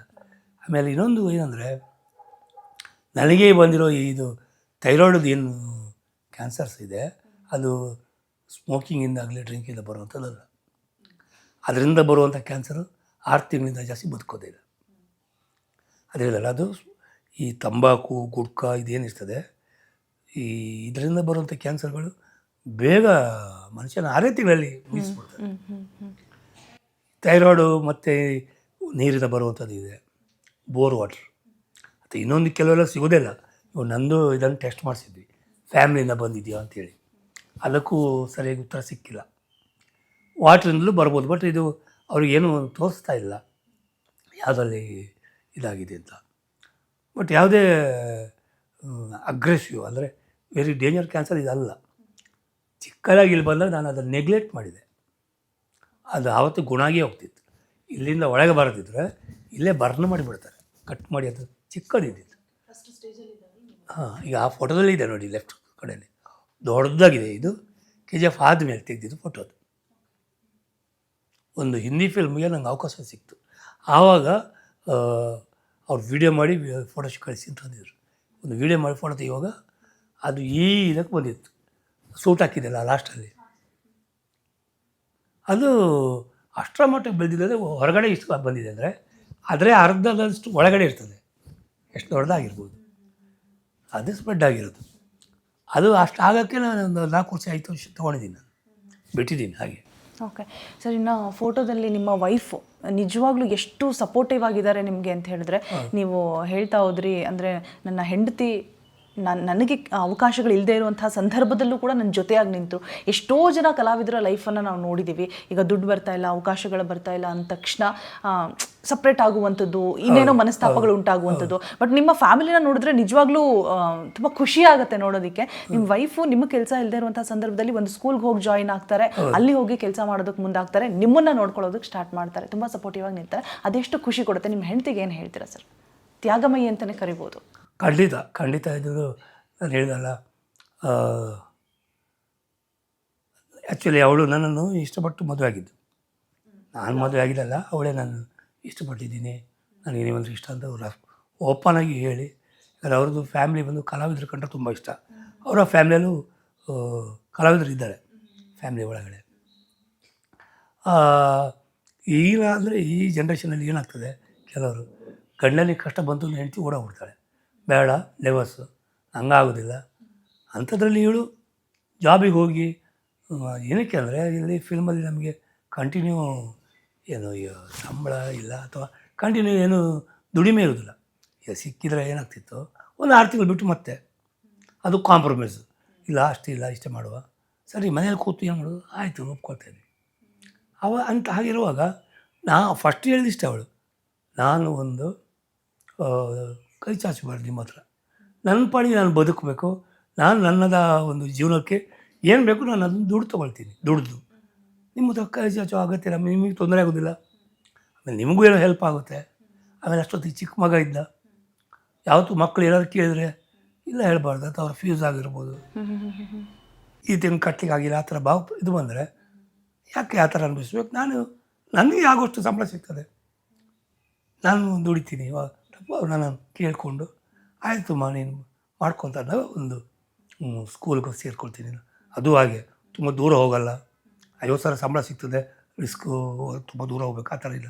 ಹಂಗೆ 10,000 ಸಿಗಲಿ, ಇಲ್ಲೇ ಇರ್ತೀನಿ ನಾನು ಅಂತೇಳಿ ಹಂಗೆ ಸೇರಿದವಳು. ಅಲ್ಲಿಂದ ಇನ್ನೊಂದು ಒಳ್ಳೆಯ ಸ್ಕೂಲ್ಗೆ ಹೋಗಿ ಅಲ್ಲೂ ಒಳ್ಳೆಯ ಹೆಸರು ತಗೊಂಡು ಈಗ ನಮ್ಮ ಮನೆ ಕಾಂಪೌಂಡ್ ತಾಗ್ಬಿಟ್ಟೆ ಇದೆ, ಗುರುಕುಲ್ ಅಂತೇಳಿ ಇಲ್ಲಿ. ಅವರು ಡಿಮಾಂಡ್ ಮಾಡಿ ಕರೆದು ಇನ್ನೂ ಒಳ್ಳೆ ಸ್ಯಾಲ್ರಿ, ದೊಡ್ಡದು ಪೇಮೆಂಟ್ ಎಲ್ಲ ಮಾಡಿ, ಅವರ ಮ್ಯಾನೇಜ್ಮೆಂಟ್ ತುಂಬ ಚೆನ್ನಾಗಿದೆ. ನೀವು ದುಡ್ಡು ಕೊಟ್ಟಿದ್ದಕ್ಕೆ 10 ಪಟ್ಟು ಕೆಲಸ ಮಾಡ್ತೀರಿ ಅಂತ ಒಂದು ಪ್ರೀತಿಯಲ್ಲಿ ಚೆನ್ನಾಗಿ ನೋಡಿಕೊಂಡು ಈಗ ಇಲ್ಲೇ ಇದ್ದಾಳೆ. ಬೆಳಿಗ್ಗೆ ಪಾಪ ಒಂದು 7 ಗಂಟೆ 7:30 ಎದ್ದು ಹೋಗ್ತಾರೆ, ಮತ್ತು 9:30 ಬರ್ತು ನನಗೇನೋ ಊಟ ಮಾಡಿಸಿ ಮತ್ತೆ ತಿರುಗಿ ಹೋಗ್ತಾರೆ, 5 ಗಂಟೆ ಬರ್ತಾರೆ. ಜೊತೆಲಿ ಮಗಂದು ಚಿಕ್ಕ ಮಗನೇ ಇದ್ದಾನಲ್ಲ, ಅವನನ್ನು ಇಬ್ಬರು ಮಕ್ಕಳಾದ ಮೇಲೆ ಸ್ವಲ್ಪ ಖರ್ಚಿನ ಹಿಂದೆ ಮುಂದೆ ಆಗ್ತಾಯಿರ್ತದೆ. ಹಾಗೆ ಎಲ್ಲದಕ್ಕೂ ಸಪೋರ್ಟಾಗಿ ನಿಂತು ನನಗೆ ಈ ಮನೆಗೆ ಕೂಡ ಅವಳೊಂದು ಮಾರಲ್ ಸಪೋರ್ಟ್ ಅಲ್ಲ, ಅವಳು ದೊಡ್ಡ ಸಪೋರ್ಟ್ ಅದು. ನಾನು ಇಷ್ಟಪಟ್ಟಕ್ಕೂ ಸಾರ್ಥಕ ಆಯಿತು. ಆಮೇಲೆ ಈಗಲೂ ಪಾಪ ಹೇಳೋದು ಅವಳು, ಯಾಕಂದರೆ ನಾನು ತುಂಬ ಬಂಡು ತೀರಿದವನು ಗೊತ್ತು, ನಾನು ಹೆದರೋದಿಲ್ಲ ಏನಕ್ಕೂ ಸಹ. ಈ ಥರ ಆದ್ರೂ 4 ದಿನ ಅಂತದೆ, ಆಮೇಲೆ ಎಲ್ಲರೂ ಹೋಗುವಂಥದ್ದಲ್ಲ, ಇಲ್ಲಿ ಪರ್ಮನೆಂಟ್ ಏನಿಲ್ಲ, ತಲೆ ಕೆಡಿಸ್ಕೊಳಕ್ಕೆ ಏನಿದೆ ಅಂತ ನಾನು ಈ ಥರ ಇದ್ದ. ಇವಾಗ ಹಾಗಲ್ಲ, ನೀವು ಗುಣ ಆಗಬೇಕು, ನೀವು ಬದುಕಬೇಕು. ಈ ಮಗ ಚಿಕ್ಕವನು, ನಿಮ್ಮ ಕರ್ತವ್ಯ ಇನ್ನೂ ಇದೆ, ಜೊತೆಯಲ್ಲಿ ನೀವು ಇದ್ದರೆ ನನಗೆ ಇಲ್ಲೊಂದು ಸ್ಥಾನ ಇರೋದು, ಅದರಿಂದಾಗಿ ಇರಬೇಕು. ಅದರಿಂದಾಗಿ ನೀವು ಈಗ ಮತ್ತೆ ಜನರು ತೊಗೋಬೇಕು ಸಹಾಯ ಕೇಳೋಕ್ಕೆ. ಯಾಕಂದರೆ ನಾನು ಆಗೋದಿಲ್ಲ ಅಂತ ಹೇಳಿದ್ದೆ, ನನ್ನ ಕೈಲೇ ಆಗೋದಿಲ್ಲ. ಆಲ್ರೆಡಿ ಫಸ್ಟ್ ಮಾಡಿದ್ದಾರೆ, ಹೇಗೆ ಏನು ಮಾಡೋದು? ಈಗ ಡಾಕ್ಟರ್ ಸರ್ಟಿಫಿಕೇಟ್ ಕೊಟ್ಟಿದ್ದಾರೆ, ಒಂದು ಇಂಜೆಕ್ಷನಿಗೆ 3,50,000. ಅದು ಎಷ್ಟು ಖರ್ಚಾಗುತ್ತೆ ಗೊತ್ತಿಲ್ಲ. ಹೇಗೆ ಯಾರ ಹತ್ರ ಕೇಳೋದು? ಪಾಪ ಅವರು ನಮ್ಮ ಸುರೇಶ್ ಬಾಬು ಅಂತ ನನ್ನ ನೋಡ್ಕೊಳ್ಳೋ ಡಾಕ್ಟ್ರು, ಅವರು ಒಂಥರ ಫ್ಯಾಮ್ಲಿ ಥರ ಡಾಕ್ಟ್ರು ಮಾತ್ರ ಅಲ್ಲ, ಫ್ಯಾಮ್ಲಿಗೆ ಕರೆದು, ನೀವು ನನ್ನ ಮಿಸ್ಸಸ್ಸಿಗೆ ಕರೆದಿದ್ದು, ನೀವು ಎಲ್ಲ ಕೆಲವು ಇದ್ದಾರೆ ಹೀರೋ ಎಲ್ಲ, ನೀವು ಅವ್ರನ್ನ ಭೇಟಿಯಾಗಿ ಇದು ಮಾಡಿದರೆ ಇವರಿಗೆ ತುಂಬ ದೊಡ್ಡ ಮಟ್ಟದಲ್ಲಿ ಹೆಲ್ಪ್ ಆಗ್ತದೆ. ಯಾರ್ಯಾರ ಹೆಸರು ಹೇಳಿದ್ರು ಸರ್? ಎಲ್ಲ ಶಿವಣ್ಣನ ಹೆಸರು ಹೇಳಿದ್ದಾರೆ, ಯಶ್ ಅವ್ರದ್ದು, ದರ್ಶನ್ ಅವ್ರ ಪರಿಸ್ಥಿತಿನೂ ಹೇಳಿದ್ರು. ಪಾಪ ಅವರು ಹಿಂಗಾಗಿದ್ರಲ್ಲ ಅಂತ. ನಮ್ಮ ಡಾಕ್ಟ್ರು ಟೈಮು ನಿಮಗೆ ಅವರು ಸಪೋರ್ಟ್ ಅಲ್ಲ ಇವರಿಗೆ. ಇಂಡಸ್ಟ್ರಿಗೆ ಎಲ್ಲರ ಮನೆಗೂ ನೀವು ಫಿಲ್ಮ್ ಇದಕ್ಕೆ ಹೋಗಿ ಕೇಳ್ಕೊಳ್ಳಿ, ಯಾರಾದರೂ ಬರ್ತಾರೆ. ಆಮೇಲೆ ಅವರು ಹೇಳಿದರು, ಈಗ ಎಲ್ಲ ನಾಯಕ ನಟರಿಗೆ ಒಂದು ಇಷ್ಟು ಜನ ಪರಿಚಯ ಅಲ್ವಾ? ಈಗ ಅವ್ರು ಮಾಡೋದಿದ್ರು ಕೆಲವು ದೊಡ್ಡ ದೊಡ್ಡ ರಾಜಕೀಯದಲ್ಲಿದ್ದಾರೆ, ಅವ್ರಿಗೆ ಸಜೆಷನ್ ಕೊಡ್ಬೋದು. ಒಂದು 17-20 ಇಂಜೆಕ್ಷನ್ ಮಾಡೋಕ್ಕಾಗೋದಿಲ್ಲ, ಹಾಗೆ ಆಗ್ತದೆ. ಫಸ್ಟು ನೀವು ಹೋಗಿ ಅಂತ. ಆವಾಗ ನಾನು ಮಿಸ್ಸಸ್ಸಿಗೆ ಹೇಳಿದೆ, ನಾನು ಇದರಲ್ಲಿದ್ದೆ, ಹಾಸ್ಪಿಟ್ಲಲ್ಲಿದ್ದೆ, ಡಾಕ್ಟ್ರು ಇದಕ್ಕೆ ಕರ್ಕೊಂಡೋಗಿ ಹೇಳಿದ್ದು, ಪ್ರಯತ್ನ ಪಡಿ, ಈಗ ಆದಷ್ಟು ಬೇಗ ಮಾಡಿ ಸ್ಟಾರ್ಟ್ ಮಾಡಬೇಕು ಅಂತ ಹೇಳಿದವರು. ಬಟ್ ನನಗೆ ಯಾವ ಅನಿಸಿತ್ತು, ಡಾಕ್ಟ್ರುಗಳು ಕೂಡ ಹೀಗಿರ್ತಾರ, ಒಂದು ರೂಟ್ ಹೇಳ್ಕೊಟ್ಟು ಇದು ಗುಣ ಆಗುತ್ತೆ, ಇಲ್ಲಿ ಸ್ವಲ್ಪ ಕಮ್ಮಿ ಹೆಚ್ಚಾಗಿ ಗುಣ ಆಗಿದೆ, ಈ ಹೊಸದೇನು ಬಂದಿದೆ ಇಂಜೆಕ್ಷನ್, ಕೆಲವು ಮೆಡಿಸಿನ್ ಒಂದೊಂದು ಇಂಜೆಕ್ಷನ್ 20 ಲಕ್ಷದ ಮೇಲೆ ಇದೆ. ನಿಜ ಅಂಥದ್ದಲ್ಲಿ ಇದು ಇಷ್ಟಿದೆ. ಬಟ್ ಮಾಡ್ಬೋದು, ನೀವು ಪ್ರಯತ್ನ ಪಟ್ಟರೆ ಮಾಡ್ಬೋದು, ಫ್ಯಾಮಿಲಿಯವ್ರು ಸೇರಿಕೊಂಡು. ಆವಾಗ ನಮ್ಮ ಮನೆಯವ್ರು ಸಹ ಹೇಳಿದರು, ನೋಡಿ ನಾವು ಕಲಾವಿದರು, ನಾವೇನು ತಪ್ಪು ಇದು ಮಾಡ್ತಾಯಿಲ್ಲ, ಡಾಕ್ಟ್ರು ಸರ್ಟಿಫಿಕೇಟ್ ಕೊಟ್ಟಿದ್ದಾರೆ, ಈ ಥರ ಮೆಡಿಸಿನ್ ಹಿಂಗೆ ಬೇಕು ಅಂತೇಳಿ, ಹೋಗೋಣ ಏನಾಗುತ್ತೆ ಆಗಲಿ. ಆಮೇಲೆ ನಾನು ಹಿಂಜರಿಯಾಗ ನಾನೇ ಹೋಗ್ತೀನಿ, ನೀವು ಬರೆದಿದ್ರೆ ನಾನೇ ಇಳಿತೀನಿ ಇದಕ್ಕೆ, ಇಲ್ಲ ನೀವು ಬನ್ನಿ, ನೀವೇ ಇಳೀರಿ, ಏನಾದರೂ ನೀವು ಮಾಡಲೇಬೇಕು, ನಮಗೋಸ್ಕರ ನೀವು ಮಾಡಲೇಬೇಕು ಅಂತ. ಸೊ ಅದರಿಂದ ಮತ್ತೆ ನಾನು ಆಯಿತು, ನೋಡೋಣ, ಇದೊಂದು ಪ್ರಯತ್ನ ಪಡುವ ಇದೊಂದು. ಸೊ ಈಗ ನನಗೆ ಈಗ ಸ್ವಲ್ಪ ಧೈರ್ಯ ಬಂದಿದೆ. ಆಲ್ರೆಡಿ ಜನ ಆಗಲಿ, ಆಮೇಲೆ ಇಂಡಸ್ಟ್ರಿಯವ್ರು ಒಬ್ಬೊಬ್ಬರೇ ಬಂದು ನಿಲ್ತಾ ಇದ್ದಾರೆ ಸಪೋರ್ಟಿಗೆ. ಸರ್, ಬೇಸಿಕಲಿ ನೀವು ಉಡುಪಿಯವರಾಗಿದ್ರಿ ಆ್ಯಂಡ್ ಒಂದು ಜ್ಯುವೆಲರಿ ಶಾಪು ಕೂಡ ಇತ್ತು, ಅಂದರೆ ನಿಮ್ಮ ಒಂದು ಫ್ಯಾಮಿಲಿ ಬ್ಯಾಕ್ಗ್ರೌಂಡ್ ಹೇಳ್ತಾ ಇದ್ದೀವಿ. ಸೊ ಸಿನಿಮಾ ನಿಮ್ಮ ಆಸಕ್ತಿ ಮುಖಾಂತರ ಬಂದಿದ್ದು, ಉಪೇಂದ್ರ ಅವರು ಮೊದಲನೇ ಪರಿಚಯ ಆಗ್ತಾರೆ. ಸೊ ಸಿನಿಮಾ ಮಾಡಬೇಕು ಅಂತ ಒಂದು ಓಮ್ ಸಿನಿಮಾ ಮಾಡ್ತೀರಾ, ಆಮೇಲೆ ನಿಮ್ಮನ್ನು ಈ ಕಡೆನೇ ಹೇಳ್ಕೊಂಡು ಬರುತ್ತೆ ಕಲೆ ಅನ್ನುವಂಥದ್ದು. ಸೊ ನಿಮ್ಮ ದೊಡ್ಡ ಮಗನಿಗೂ ಕೂಡ ಆಸಕ್ತಿ ಇದೆ ಅಂತ ಕೇಳ್ಪಟ್ಟೆ. ಬಟ್ ನಿಮ್ಮ ಈ ಪರಿಸ್ಥಿತಿಯನ್ನು ನೋಡಿ, ಅಂದರೆ ಸಿನಿಮಾ ಮಾಡಿದ್ದಾರೆ, ನಮ್ಮಪ್ಪ ಹೆಸರು ಮಾಡಿದ್ದಾರೆ, ಬಟ್ ದುಡ್ಡನ್ನು ಮಾಡಿಲ್ಲ. ಸೊ ನಾನು ಕೂಡ ಅದ್ರ ಹಿಂದೆ ಹೋದೆ, ನನಗೂ ಈ ಪರಿಸ್ಥಿತಿ ಬರ್ಬೋದೇನೋ ಅಂತ ಹೇಳ್ಬಿಟ್ಟು ನಿಮ್ಮ ದೊಡ್ಡ ಮಗ ಹಿಂದೇಟಾಗ್ತಿದ್ದಾನೆ ಸಿನಿಮಾ ಮಾಡೋಕ್ಕೆ ಅಂತ ಕೇಳ್ಪಟ್ಟೆ. ಹೌದಾ, ನಿಜಾನಾ? ಹೌದು, ನನಗೆ ಬಂದ ಪರಿಸ್ಥಿತಿ ನೋಡಿಬಿಟ್ಟು, ಈ ಬಣ್ಣದ ಲೋಕದಲ್ಲಿ ಏನೇನು ಪ್ರಾಬ್ಲಮ್ ಇದೆ, ಇದಕ್ಕಿಂತ ಬೇರೆ ರೀತಿ ನಾವು ಬದುಕಬೇಕು, ಅದಕ್ಕೊಂದು ಮುಖವಾಡನೇ ಇದೆ, ಹೇಗೆ ಬದುಕಬೇಕು, ಟ್ಯಾಲೆಂಟ್ ಅದು, ನಾವು ಹೇಗೆ ಬೆಳಿಬೇಕು. ನಮಗೆ ಈ ಬಿಸ್ನೆಸ್ಸಲ್ಲಿ ಬದುಕಿ ಅಭ್ಯಾಸ, ಹೀಗೆ ಬಿಸ್ನೆಸ್ ನಮ್ಮ ರೂಲ್ಸ್ ಹೇಳ್ತಾರೆ. ಬಿಸ್ನೆಸ್ಸಲ್ಲಿ ಹೇಳಿದರೆ ನಮ್ಮದು ಪ್ರಾಡಕ್ಟ್ ಮೇಲೆ, ನಾವು ಒಳ್ಳೆತನದ ಮೇಲೆ ನಮಗೆ ಜನ ಬಿಸ್ನೆಸ್ ಕೊಡ್ತಾರೆ. ಬಟ್ಟು ಫಿಲ್ಮ್ ಇದರಲ್ಲಿ ಬರೀ ಒಳ್ಳೆತನದಲ್ಲಿ ಬದುಕಲಿಕ್ಕೆ ಆಗೋದಿಲ್ಲ, ಒಂದು ಟ್ಯಾಲೆಂಟ್ ಇರಬೇಕು. ನಾವು ಹೇಗೆ ಬೇರೆ ಬೇರೆ ಹೀರೋಗಳ ಜೊತೆಗೆ ಮಿಕ್ಸ್ ಆಗಬೇಕು, ಅವರನ್ನು ಹೇಗೆ ನಾವು ಹೋಲಿಸ್ಕೋಬೇಕು, ನಿರ್ದೇಶಕರನ್ನ ಹೇಗೆ ಹೋಲಿಸ್ಕೊಂಡಿರಬೇಕು, ನಿರ್ಮಾಪಕರ ಜೊತೆ ಯಾವ ರೀತಿ ಫ್ರೆಂಡ್ಶಿಪ್ ಇರಬೇಕು. ಸೊ ಅದು ಕಂಟಿನ್ಯೂ ಆಗಬೇಕು ನಮಗೆ ಫಿಲ್ಮಿಗೆ. ನಮ್ಮದು ಆ ಥರ ಇರಲಿಲ್ಲ. ನಮ್ಮ ಕೆಲಸ ಸಿಕ್ಕಿದ ಕೆಲಸ ಏನು ಸೀದಾ ಬಂದುಬಿಡ್ತಾಯಿದ್ವಿ, ಜಾಸ್ತಿ ಬೆರೀತಾ ಇರಲಿಲ್ಲ. ಅದರಿಂದ ಏನಾಯಿತು, ಎಲ್ಲ ಒಂದು ಕಡೆ ಯಾವುದೋ ಒಂದು ಸಿನಿಮಾ ಓಕೆ. ಇಲ್ಲಿ ಈಗ ನನ್ನ ಮಗ ಕೂಡ ದೊಡ್ಡದವನು, ಭಾಳ ಆಸೆ ಇತ್ತು ಅವನಿಗೆ. ಬಟ್ ಅದು ಸುಲಭ ಇಲ್ಲ. ಅಷ್ಟು ಏನು ಹೇಳ್ತೀವಿ, ಅದಕ್ಕೊಂದು ಟ್ಯಾಲೆಂಟೇ ಬೇರೆ ಬೆಳಿಬೇಕು ಅಂದರೆ. ಬರೀ ನಟನೆಯಲ್ಲಿ ಇರೋ ಟ್ಯಾಲೆಂಟ್ ಸಾಕಾಗೋದಿಲ್ಲ. ಅದು ಪ್ರತಿ ಇದರಲ್ಲೂ ಇದೆ. ಅದು ಹೆಚ್ಚಾಗಿ ನಾವು ಕೆಲಸ ಮಾತ್ರ ಚೆನ್ನಾಗಿ ಮಾಡಿಬಿಟ್ರು ಹಿಂಗೆ ಇರ್ತೀವಿ ಅಂದರೆ ಕ್ಲೋಸ್ನೆಸ್ ಹೋಗ್ಬಿಡ್ತದೆ. ಸೊ ಬೆರಿಬೇಕು, ತುಂಬ ಬೆರಿಬೇಕು, ಫೋನ್ ಮಾಡ್ತಾ ಇರಬೇಕು. ಎಲ್ಲ ನೋಡಿದ್ರೆ ಮಗ ಬೇಡ, ಕೂದಲೆಲ್ಲ ಬಿಟ್ಕೊಂಬಂದಿದ್ದ ದೊಡ್ಡವನು, ಎಲ್ಲ ಕಟ್ ಮಾಡಿ ಬೇಡವೇ ಬೇಡ, ನನ್ನ ಗುರ್ತು ಯಾರಿಗೂ ಆಗಬಾರ್ದು, ನಾನು ಎಲ್ಲಾದರೂ ಸಿಂಪಲಾಗಿ ಜಾಬ್ ಸೇರ್ಕೋತೀನಿ ಅಂತ ಈಗ ಇಲ್ಲೇ ಒಂದು ಕಡೆ ಸೇರ್ಕೊಂಡಿದ್ದಾನೆ. ನನ್ನ ಪುಣ್ಯ ಏನಂದರೆ ಅವನಿಗೊಂದು ಒಳ್ಳೆಯ ಕಡೆಯಲ್ಲೇ ಒಂದು ಒಳ್ಳೆಯ ಜಾಬ್ ಸಿಕ್ಕಿದೆ. ತುಂಬ ಒಳ್ಳೆಯ ಆಧ್ಯಾತ್ಮದಲ್ಲಿರುವವರು, ಪ್ರೀತಿಸುವವರು, ಬರೋಕ್ಕೆ ಎಲ್ಲರ ಕಡೆಯಲ್ಲಿ ಕೆಲಸ ವರ್ಕರ್ನ ನೋಡಿರೋ ಥರ ನೋಡ್ತಾರೆ. ಒಂದು ಸೆಂಟಿಮೆಂಟ್ ಇರುವಂಥವರು ಒಳ್ಳೆಯ ಮನುಷ್ಯರು ಸಿಕ್ಕಿದ್ದಾರೆ. ಓಕೆ, ಸಿನಿಮಾ ಬೇಡ ಅಂತ ಹೋಗ್ಬಿಟ್ಟಿದ್ದಾರೆ ಸರ್, ಬೇಡವೇ ಬೇಡ ಅಂತ ಹೇಳಿ. ಇನ್ನೂ ಅದ್ರ ತಲೆನೂ ಹಾಕೋದಿಲ್ಲ ಅಂತೇಳಿ ಯಾರಾದರೂ ಬಂದರೆ ಇಂಟರ್ವ್ಯೂ ಸೀದಾ ಹೋಗ್ತಾ ಇರ್ತಾನೆ. ಅವನು ತಿರುಗಿನೂ ನೋಡೋದಿಲ್ಲ. ಅವನು ನೀನು ಪಡೋ ಕಷ್ಟ ಈ ರೀತಿ ಯಾರು ಮಾಡಬಾರ್ದು, ಬೇಡ ಅಂತೇಳಿ ಇದು. ಆಮೇಲೆ ನೋಡಿ ನಮ್ಮ ಮನೆಯವ್ರಿಗೆ ಸಹ ಒಳ್ಳೆ ಕಡೆನೇ, ಇವಾಗ ಇಲ್ಲೇ ಪಕ್ಕದ ಕಾಂಪೌಂಡೆ, ಹಂಗೆ ಬಂದುಬಿಡ್ತಾರೆ ಸೀದಾ. ಸರ್, ಗರುಡರಾಮ್ ಅಂತ ಹೇಳ್ಬಿಟ್ಟು ನಿಮ್ಮ ಅತ್ಯಾಪ್ತರು, ನೀವು ಇಂಡಸ್ಟ್ರಿಗಿನ ಬರೋಕ್ಕಿಂತ ಮುಂಚೆ ಇಲ್ಲೇ JP ನಗರಲ್ಲಿದ್ದರು, ನೀವು ಆ್ಯಕ್ಟರ್ ಆಗೋಕ್ಕಿಂತ ಮುಂಚೆನೇ ಅವ್ರು ನಿಮಗೆ ಪರಿಚಯ ಇದ್ದವರು. ಸೊ ಅವರು ಎಷ್ಟು ಸಪೋರ್ಟಿವ್ ಆಗಿದ್ದಾರೆ ಈ ದಿನದಲ್ಲಿ. ಆ್ಯಂಡ್ ನಿಮಗೆ ಕ್ಯಾನ್ಸರ್ ಅಂತ ಗೊತ್ತಾದಾಗ ಫಸ್ಟ್ ಯಾರು ಸರ್ ಕರೆ ಮಾಡಿ ಮಾತನಾಡಿಸಿದ್ದು, ನಿಮಗೆ ಧೈರ್ಯ ತುಂಬಿದ್ದು, ನಾವಿದ್ದೀವಿ ಸಪೋರ್ಟಿಗೆ ಅಂತ ಹೇಳಿದ್ದು ಫಸ್ಟ್ ಯಾರು? ಆವಾಗ KGF ತುಂಬ ರಿಲೀಸ್ ಆದ ಟೈಮಲ್ಲ, ಗರುಡರಾಮ್ ಅವರು ಬಂದಿದ್ದಾರೆ. ಅವತ್ತು ಮನೆಗೆ ಬಂದು ಸಪೋರ್ಟ್ ಮಾಡಿದ್ದಾರೆ. ಯಶ್ ಅವರು ಫೋನ್ ನೋಡಿದ ತಕ್ಷಣ, ಫಸ್ಟ್ ಗೊತ್ತಾದ ತಕ್ಷಣ ಫೋನ್ ಮಾಡಿದ್ರು ಅವರು. ನೈಟಾಗಿ ಫೋನ್ ಮಾಡಿ, ಏನು ಸರ್ ಅದು ಈ ಥರ ಒಂದು ಮಾತು ನಮಗೆ ಗೊತ್ತೇ ಆಗಲಿಲ್ಲ. ಅವಾಗ ಅವರು ಕೂಡ ನೀವು ಯಾರ ಥರನೂ ಕೇಳಬೇಡಿ, ಅದು ಏನಿದ್ರು ನಾನು ನೋಡ್ಕೊಳ್ತೀನಿ, ನಾನು ಮಾಡ್ತೀನಿ ಅಂತ ಅವತ್ತೇ ಭರವಸೆ ಕೊಟ್ಟವರು. ಆವಾಗಲೇ ನಾನು ನೆಕ್ಸ್ಟು ಮೀಡಿಯಾದಲ್ಲಿ ಹೇಳಿಬಿಟ್ಟೆ, ನಾನು ಏನು ಹೆದರಬೇಡಿ, ನನಗೇನು ಈಗ ಅಗತ್ಯ ಇಲ್ಲ. ಯಶೋರು ಬಂದಿದ್ದರು, ಈಗ ಹೇಳಿದ್ದಾರೆ ಸಪೋರ್ಟಾಗಿ. ಯಶ್ ಅಂತೂ ಹೇಳಿಲ್ಲ, ಅವ್ರು ಹೇಳೋಕ್ಕೆ ಬಿಟ್ಟಿಲ್ಲ. ಬಟ್ ಮೀಡಿಯಾ ಗೊತ್ತಾಯಿತು, ಗರುಡರಾಮ್ ಅದು ಬಂದಿದ್ರಲ್ಲ, ಅವ್ರಿಗೆ ಗೊತ್ತಾಗೋಯ್ತು ಮೀಡಿಯಾದವ್ರಿಗೆ ಬಂದ್ ಮಾಡಿದ್ದು ಅವರೇ ಅಂತೇಳಿ. ಅವರು ಎಲ್ಲೂ ಸ್ಪ್ರೆಡ್ ಆಗಬಾರ್ದು, ನನ್ನ ಹೆಸರು ತೆಗಿಬಾರ್ದು ಹೇಳಿದರು. ಬಟ್ ಅದೇ ಹೇಳಿದಲ್ಲ, ಒಂದು KGF ಕೂಡ ನಮ್ಮ ಹತ್ರ ಮಾತಾಡ್ತಾ ಕ್ಲೋಸ್ ಆಗಿದ್ದರು. ಯಾವಾಗಲೂ ಪಾಸಿಟಿವ್ ಥಿಂಕೇ ಮಾಡಿದವರು, ಮಾತಾಡೋದು ಯಾವುದು ನೆಗೆಟಿವ್ ಯಾರ ಬಗ್ಗೆನೂ ಮಾತಾಡೋಲ್ಲ. ಸ್ಪಾಟಲ್ಲಿ ಕೂತ್ರೆ ನೆಗೆಟಿವ್ ಯಾರು ಬರೋದಿಲ್ಲ. ನಾನು ಯೋಚನೆ ಮಾಡೋದು, ಇಷ್ಟು ಚಿಕ್ಕ ಹುಡುಗ ಇಷ್ಟು ಪಾಸಿಟಿವ್. ನಾನೇ ಎಲ್ಲೋ ಒಂದೊಂದು ಸಾರಿ ನೆಗೆಟಿವ್ ಆಗಿ ಮಾತಾಡ್ತೀನಿ. ಅಂದರೆ ಒಂದು ಟೈಮಲ್ಲಿ ವೈಟ್ ಬಟ್ಟೆ ಹಾಕೊಂಬಂದೆ ನನ್ನ ಹೋಮಿಗೆ. ಈಗ 25 ವರ್ಷ ಆಯಿತು. KGF ವೈಟ್ ಬಟ್ಟೆ ಸ್ಟಾರ್ಟ್ ಅಲ್ಲಾಯಿತು, ಎಂಡಿ ಸುಮ್ಮನೆ ಹಿಂಗೆ ಹೇಳ್ತಿದ್ದಿದ್ದು. ಯಾಕೆ ಸರ್ ಹಂಗೆ ಮಾತಾಡ್ತೀರಿ? ಬಚ್ಚನೆಲ್ಲ 85 ವರ್ಷ ಈಗಲೂ ಅವರು ಇಂಡಸ್ಟ್ರಿಯಲ್ಲಿ ಇರಬೇಕು ಆಸೆ ಪಡ್ತಾರೆ. ನೀವು ಇನ್ನೂ ಸಹ ಮಾಡ್ತೀರಿ, ಒಳ್ಳೊಳ್ಳೆ ಕ್ಯಾರೆಕ್ಟರ್ ಮಾಡ್ತೀರಿ. ನಾನು ಏನೋ ಹೇಳಕ್ಕೆ ಹೋದೆ ಮೈನಸ್ ಆಗಿ, ಏನು ಇವರು ಪಾಸಿಟಿವ್, ಯಾವಾಗಲೂ ನೋಡ್ರೆ ಅವ್ರ ಥಿಂಕಿಂಗೇ ಹಾಗೆ. ಹಂಗೆ ಅನ್ಸ್ಕೊಂಡಿದ್ದೆ ನಾನು.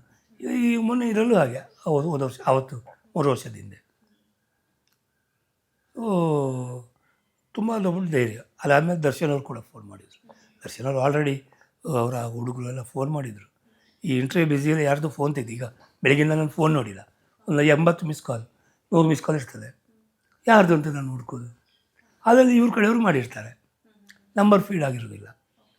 ಹಾಗೆ ದರ್ಶನ್ ಅವರು ಆವಾಗ ಮಾಡಿದರು.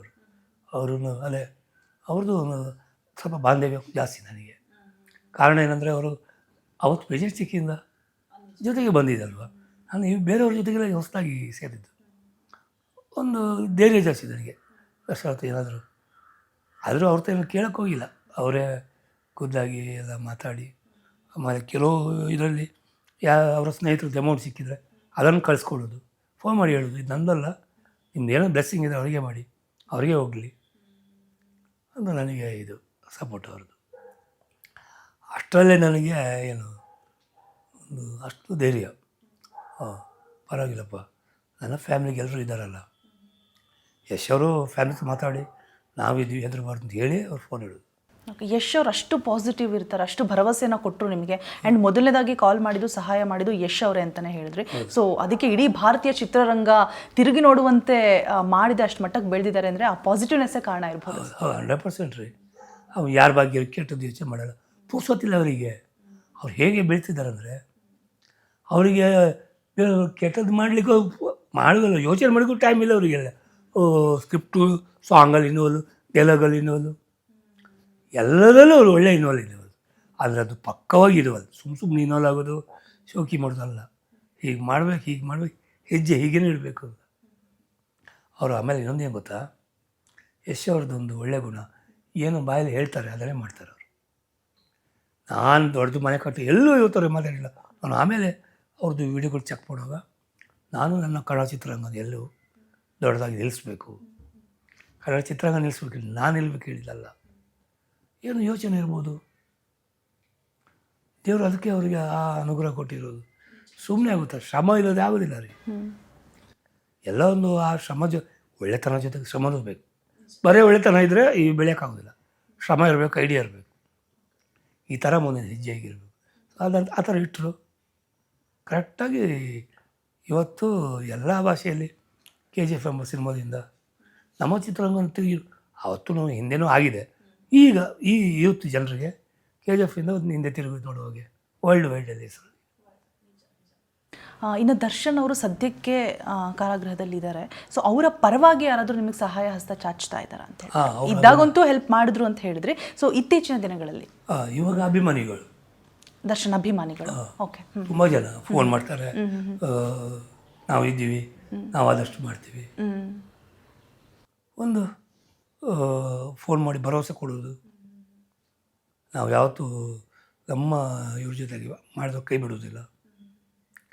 ನಾನು ಯೋಚನೆ ಮಾಡಿದೆ, ಈ ಥರನೂ ದೇವರು ಈ ಥರನೂ ಬಂದು ನನ್ನ ಪಾಲಿಗೆ ನಿಲ್ತಾರೆ. ಅವರ ಫಾಲೋವರ್ಸ್ ಅಲ್ವಾ, ನನಗೊಂದು ದೊಡ್ಡ ಸಪೋರ್ಟಾಗಿ ನಿಂತಾಗ ಹೇಳಿದಲ್ಲ, ಕಲಾವಿದನಾಗಬೇಕಾದ್ರೆ ಪುಣ್ಯ ಮಾಡಬೇಕು. ಅವನು ನಾನು ಸಂಪಾದನೆ ಮಾಡಿ ಇಲ್ಲಿ ಸೋತಿದ್ದು ಅಲ್ಲ, ಚಿತ್ರರಂಗ ನಾನು ಸೋತಿಲ್ಲ, ಸಂಪಾದನೆ ಮಾಡೋಕ್ಕೆ ಹೋಗಲಿಲ್ಲ ಜಾಸ್ತಿ, ಅಂದರೆ ನಮ್ಮನ್ನು ಬೆಳೆಸ್ಕೊಳಕ್ಕೆ ಹೋಗಿಲ್ಲ. ಏನು ರೆಮ್ಯುನೇಷನ್ ಕೊಡ್ತಾರೆ, ಕ್ಯಾರೆಕ್ಟರ್ ಚೆನ್ನಾಗಿದ್ದರೆ ಹೋಗಿ ಕೇಳೋದು. ಓಕೆ ಸರ್, ನೀವು ಇವಾಗ ಹೇಳಿದ್ರೆ ಸಂಪಾದನೆ ಮಾಡೋಕ್ಕೆ ಹೋಗಿಲ್ಲ, ನಾನು ರೆನ್ಯುಮರೇಷನ್ ಡಿಮ್ಯಾಂಡ್ ಮಾಡಿಲ್ಲ ಅಂತ ಹೇಳ್ಬಿಟ್ಟು. ಸೊ ಒಂದಷ್ಟು ಮಾತುಗಳು ಕೇಳಿ ಬರ್ತಾ ಇದೆ, ಆವಾಗ ರೆನ್ಯುಮರೇಷನ್ ಚೆನ್ನಾಗೇ ಇತ್ತು ನಿಮಗೆ, ಬಟ್ ಸಿಕ್ಕಂತಹ ಸಂದರ್ಭದಲ್ಲಿ ನೀವು ಕೂಡಿಡಲಿಲ್ಲ, ಆವಾಗ ಮಜಾ ಮಾಡಿದ್ರು. ಸೊ ಇವಾಗ ದುಡ್ಡಿಲ್ಲ ಅಂತ ಹೇಳ್ಬಿಟ್ಟು ಸಹಾಯ ಹಸ್ತ ಚಾಚ್ತಾ ಇದ್ದಾರೆ ಅಂತ ಹೇಳ್ಬಿಟ್ಟು ಒಂದಷ್ಟು ನೆಗೆಟಿವ್ ಟಾಕ್ಸ್ ಇದೆ. ಸೊ ಅದಕ್ಕೆ ಏನು ಹೇಳೋಕ್ಕೆ ಇಷ್ಟಪಡ್ತೀರಾ? ಅಲ್ಲ, ಈಗ ನನಗೆ ಗೊತ್ತಾಗಿದೆ, ಮೊದಲೆಲ್ಲ ಈ ನೆಗೆಟಿವ್ ಇರುವವರೇ ನೆಗೆಟಿವ್ ಟಾಕ್ಸ್ ಬರೆಯೋದು, ಅವ್ರಿಗೆ ಕೆಲಸವಿಲ್ಲ ಅಲ್ವಾ, ಅವ್ರಿಗೆ ಹುಡ್ಕೋದು ನೆಗೆಟಿವ್ನೇ. ಪಾಸಿಟಿವ್ ಇರೋರು ಯಾವತ್ತೂ ಅದ್ರ ಬಗ್ಗೆ ಪಾಸಿಟಿವ್ ಥಿಂಕ್ ಮಾಡೋಕ್ಕೆ ಹೋಗೋದಿಲ್ಲ. ಏನೋ ಆಗಿರ್ಬೋದು, ಏನೋ ಆಗಿದೆ. ನೆಗೆಟಿವ್ ಅವರು ನೀವು ಇನ್ನೇನೋ ಮಾಡಿ ಅವ್ರಿಗೆ ನೆಗೆಟಿವ್ ಇನ್ನೂ ಏನೋ ಕೊಡ್ತಾ ಇರ್ತಾರೆ. ಯಾಕಂದರೆ ನನಗೆ ಮೊದಲು ನನಗೆ ಸೋಷಿಯಲ್ ಮೀಡಿಯಾ ಅಷ್ಟು ಗೊತ್ತಿಲ್ಲ, ಈಗ ಗೊತ್ತಾಗಿದೆ. ಸೋಷಿಯಲ್ ಮೀಡಿಯಾದಲ್ಲಿ ಎಷ್ಟು ಜನ ಏನೇನು ಬರೀತಾರೆ, ಯಾರ್ಯಾರಿಗೆ ತಲುಪ್ತಾರೆ, ಯಾರ್ಯಾರ್ದು ಏನು ಹೇಳ್ತೀವಿ, ಯಾರ್ಯಾರ ಮನೆಯಲ್ಲಿ ಏನೇನು ಕೆಟ್ಟದ್ದು ಬರೆಯೋದು. ಒಬ್ಬರಿಗೆ ಅವ್ರವ್ರ ಬದುಕು ಹಕ್ಕು ಅವ್ರಿಗೆ ಇರ್ತದೆ. ಇವರ ಮೂಗಿನ ನೇರಕ್ಕೆ ಸಮಾಜ ನಡಿಬಾರ್ದು. ಇನ್ನು ಯಾರೋ ಸೋಷಿಯಲ್ ಮೀಡಿಯಲ್ಲಿ ಪಾಪ ಹೆಣ್ಮಕ್ಳು ಅವ್ರದ್ದೇ ಅದೊಂದು ಮೈಂಡ್ ಸೆಟ್ ಇರ್ತದೆ, ಏನೋ ಫೋಟೋ ಹಾಕ್ತಾರೆ, ಎಷ್ಟು ಕೆಟ್ಟ ಕಮೆಂಟ್ ಹಾಕೋದು, ಏನಕ್ಕೆ? ಬದುಕು ಹಕ್ಕು ಅವ್ರಿಗಿಲ್ವ? ನೀವು ಹೇಳಿದಾಗ ಅವ್ರು ಬದುಕಬೇಕಾ? ಈ ಥರದ್ದು ಜನ ಈಗ ಗೊತ್ತಾಗಿದ್ದು. ನನಗೇನೆಂದರೆ ನೋಡಿ, ನನ್ನ ಒಂದು ಮೈಂಡ್ ಸೆಟ್ಟು, ನನ್ನ ಲೈಫು, ನನಗೆ ಈ ಥರ ಎಲ್ಲ ಬರೆದ್ರೆ ಒಂದು ಟೈಮಲ್ಲಿ ನನಗೆ ಈ ಥರ ಎಲ್ಲ ಹೇಳಿದರೆ ನಾನು ಅಂಥವ್ರಿಗೆ ಸರಿಯಾದ ಬುದ್ಧಿ ಕಲಿಸ್ತಾ ಇರೋ ನನ್ನ ಮೈಂಡ್ ಸೆಟ್ಟು. ನಾನು ಅದಕ್ಕೆ ಸೋಷಿಯಲ್ ಮೀಡಿಯಲ್ಲಿ ಇಲ್ಲ. ನಾನು ಈ ಥರ ಎಲ್ಲ ನನ್ನನ್ನು ಮಾತಾಡ್ಸೋದು ಅಥವಾ ಇನ್ನೊಂದೇನು ಹೇಳಿದ್ರೆ, ನಮಗೆ ಏನಾಗುತ್ತೆ ಅದು ಸರಿಯಾಗಿ ಕೊಡ್ತೀವಿ. ಅಂದರೆ ನಾನೊಬ್ಬ ಗಂಡಾಗಿ ಈ ಥರ ನೀವುಗಳು ನಮ್ಮನ್ನು ಮಾಡ್ತೀರಿ ಅಂದರೆ ನಿಮಗೇನು ನಾವು ಮಾಡಬೇಕು? ಈ ಥರ ಮೈಂಡ್ ಸೆಟ್ ಇದ್ದವ್ರು ಏನಾಗ್ತದೆ, ಕೈಯಿಂದ ಅಪರಾಧ ಆಗುತ್ತೆ. ಸರ್, ನೀವು ಪೊಲೀಸ್ ಕೇಸ್ ಅಂದ ತಕ್ಷಣ ನಂಗೆ ನೆನಪಾಯಿತು, ಒಂದು ಕೇಸಲ್ಲಿ ನಿಮ್ಮ ಹೆಸರು ಕೇಳಿ ಬಂದಿತ್ತು, ಹಾಗೆ ಜೀವಾವಧಿ ಶಿಕ್ಷೆ ಕೂಡ ವಿಧಿಸಿದ್ರು ಅಂತ ಹೇಳ್ಬಿಟ್ಟು ಹಲ್ಲೆ ಮಾಡಿರ್ತೀರ ಒಂದು ಸ್ಕೂಲ್ ಶಿಕ್ಷಕನ ಮೇಲೆ. ಅನ್ನುವಂಥ ಮಾಹಿತಿ ಇದೆ. ಅಲ್ಲೇ ಮಾಡಿದ್ರಲ್ಲ ಹಾಂ. ಎಸ್ ಎಸ್ ಯಾಕಾಗಿ ಆಯಿತು ಮತ್ತು ಅದರಿಂದ ಹೇಗೆ ಆಚೆ ಬಂದ್ರಿ? ಅದೇ ಹೇಳಿದಲ್ಲ ನಾನು, ನಮ್ಮ ಉಡುಪಿಯಲ್ಲಿ ಒಂದು ಚಿಕ್ಕದು ಓದೋದು, ಇಲ್ಲೆಲ್ಲ ಈ ಥರ ಹೆದರಿಸೋದು, ರೌಡಿಸಮ್. ನಮ್ಮ family business family, jewellery family ನಾವು. ಅದು ಅಂತ ಬೇರೆ ಡಿಪಾರ್ಟ್ಮೆಂಟ್ ಅವರು ಇದ್ದಾರಂತೆ, ರೌಡಿಗಳು ಅಂದರೆ ಬೇರೆ ಡಿಪಾರ್ಟ್ಮೆಂಟ್. ಅವ್ರು ನೋಡೋಕ್ಕೆ ಹೀಗೆ ಇರಬೇಕು, ಅವರು ಕುಡ್ಕೊಂಡಿರಬೇಕು, 5-6 ಜನ ಕುಡಿದ ಮೇಲೆ ಮಾಡೋದು. ಭಾಳಷ್ಟು ಗಲಾಟೆಯಲ್ಲಿ ಅವ್ನು ಕುಡಿದು ಟೈಟಾಗಿದೆ, ಗೊತ್ತಾಗಲಿಲ್ಲ. ಇಷ್ಟು ಮಾತಾಡೋ ಗೊತ್ತು ಅವನಿಗೆ, ನನ್ನನ್ನು ಗುರುತಿಸ್ಲಿಕ್ಕೆ ಗೊತ್ತು. ಆಗ ಅವ್ನು ಕುಡಿದು ಮಾಡಿದ್ನ ಅದೆಲ್ಲ ಕಾಣುತ್ತೆ ಅವನಿಗೆ. ಭಯ ಇಲ್ವಾ? ಭಯ ತೋರಿಸ್ತೀವಿ, ಈ ಓದಿದ್ದು ನಮ್ಮ ತಲೆಯಲ್ಲಿ ಬಂದಿದೆ. ಆ ಥರ ತೋರಿಸಿದಾಗ ಏನಾಗುತ್ತೆ, ಹೊಡೆದಾಟ ಆಗುತ್ತೆ. Okay sir, I agree. But ಕಾನೂನನ್ನು ಕೈಗೆ ಎತ್ಕೊಳ್ಳೋದು ತಪ್ಪಲ್ವಾ? ಬಿಕಾಸ್ ನಿಮ್ಮನ್ನು ತುಂಬ ಜನ ಫಾಲೋ ಮಾಡ್ತಿರ್ತಾರೆ, ನೋಡ್ತಿರ್ತಾರೆ. ಫಾಲೋ ಯಾರು ಮಾಡಿಲ್ಲ, ನಾನು ಚಿತ್ರನಟ ಅಲ್ಲ. ಅವಾಗ ನಾನು ಚಿತ್ರನಟ ಅಲ್ಲ. ಕಾನೂನು ಕೈ ಎತ್ಕೊಳ್ಕೆ ಅವರು ಮತ್ತೆ ಕೊಂದ ಮೇಲೆ ನೆಕ್ಸ್ಟ್ ನಾನು ದೆವ್ವಾಗಿ ಬಂದು ಕೇಸ್ ನಡೀಲಿಲ್ಲ. ಹಾಗಲ್ಲ ಸರ್. ಇವಾಗ ಇದೇ ವಿಚಾರಕ್ಕೆ ಬರ್ತೀನಿ. ಸೊ ಎಲ್ಲೋ ಒಂದು ಕಡೆ ಎಡವಿ, ಎಲ್ಲೋ ಒಂದು ಅರಿದೇ ತಪ್ಪಾಗಿದೆಯೋ ಇಲ್ವೋ ನಮಗೆ ಗೊತ್ತಿಲ್ಲ. ಏನೋ ಒಂದು ಕಮೆಂಟಿಂದ ಮತ್ತಿನ್ನೇನೋ ಹಂತಕ್ಕೆ ಹೋಗಿ ಇನ್ನೇನೋ ಆಗಿ ಇವಾಗ ಕಾರಾಗೃಹದಲ್ಲಿ ಅವರ ಪರಿಸ್ಥಿತಿ ನೋಡೋಕ್ಕಾಗ್ತಾ ಇಲ್ಲ ಸಾಕಷ್ಟು ಜನರಿಗೆ. ಗೊತ್ತಿಲ್ಲ ಏನಾಗಿದೆ ಅಂತ ಹೇಳ್ಬಿಟ್ಟು.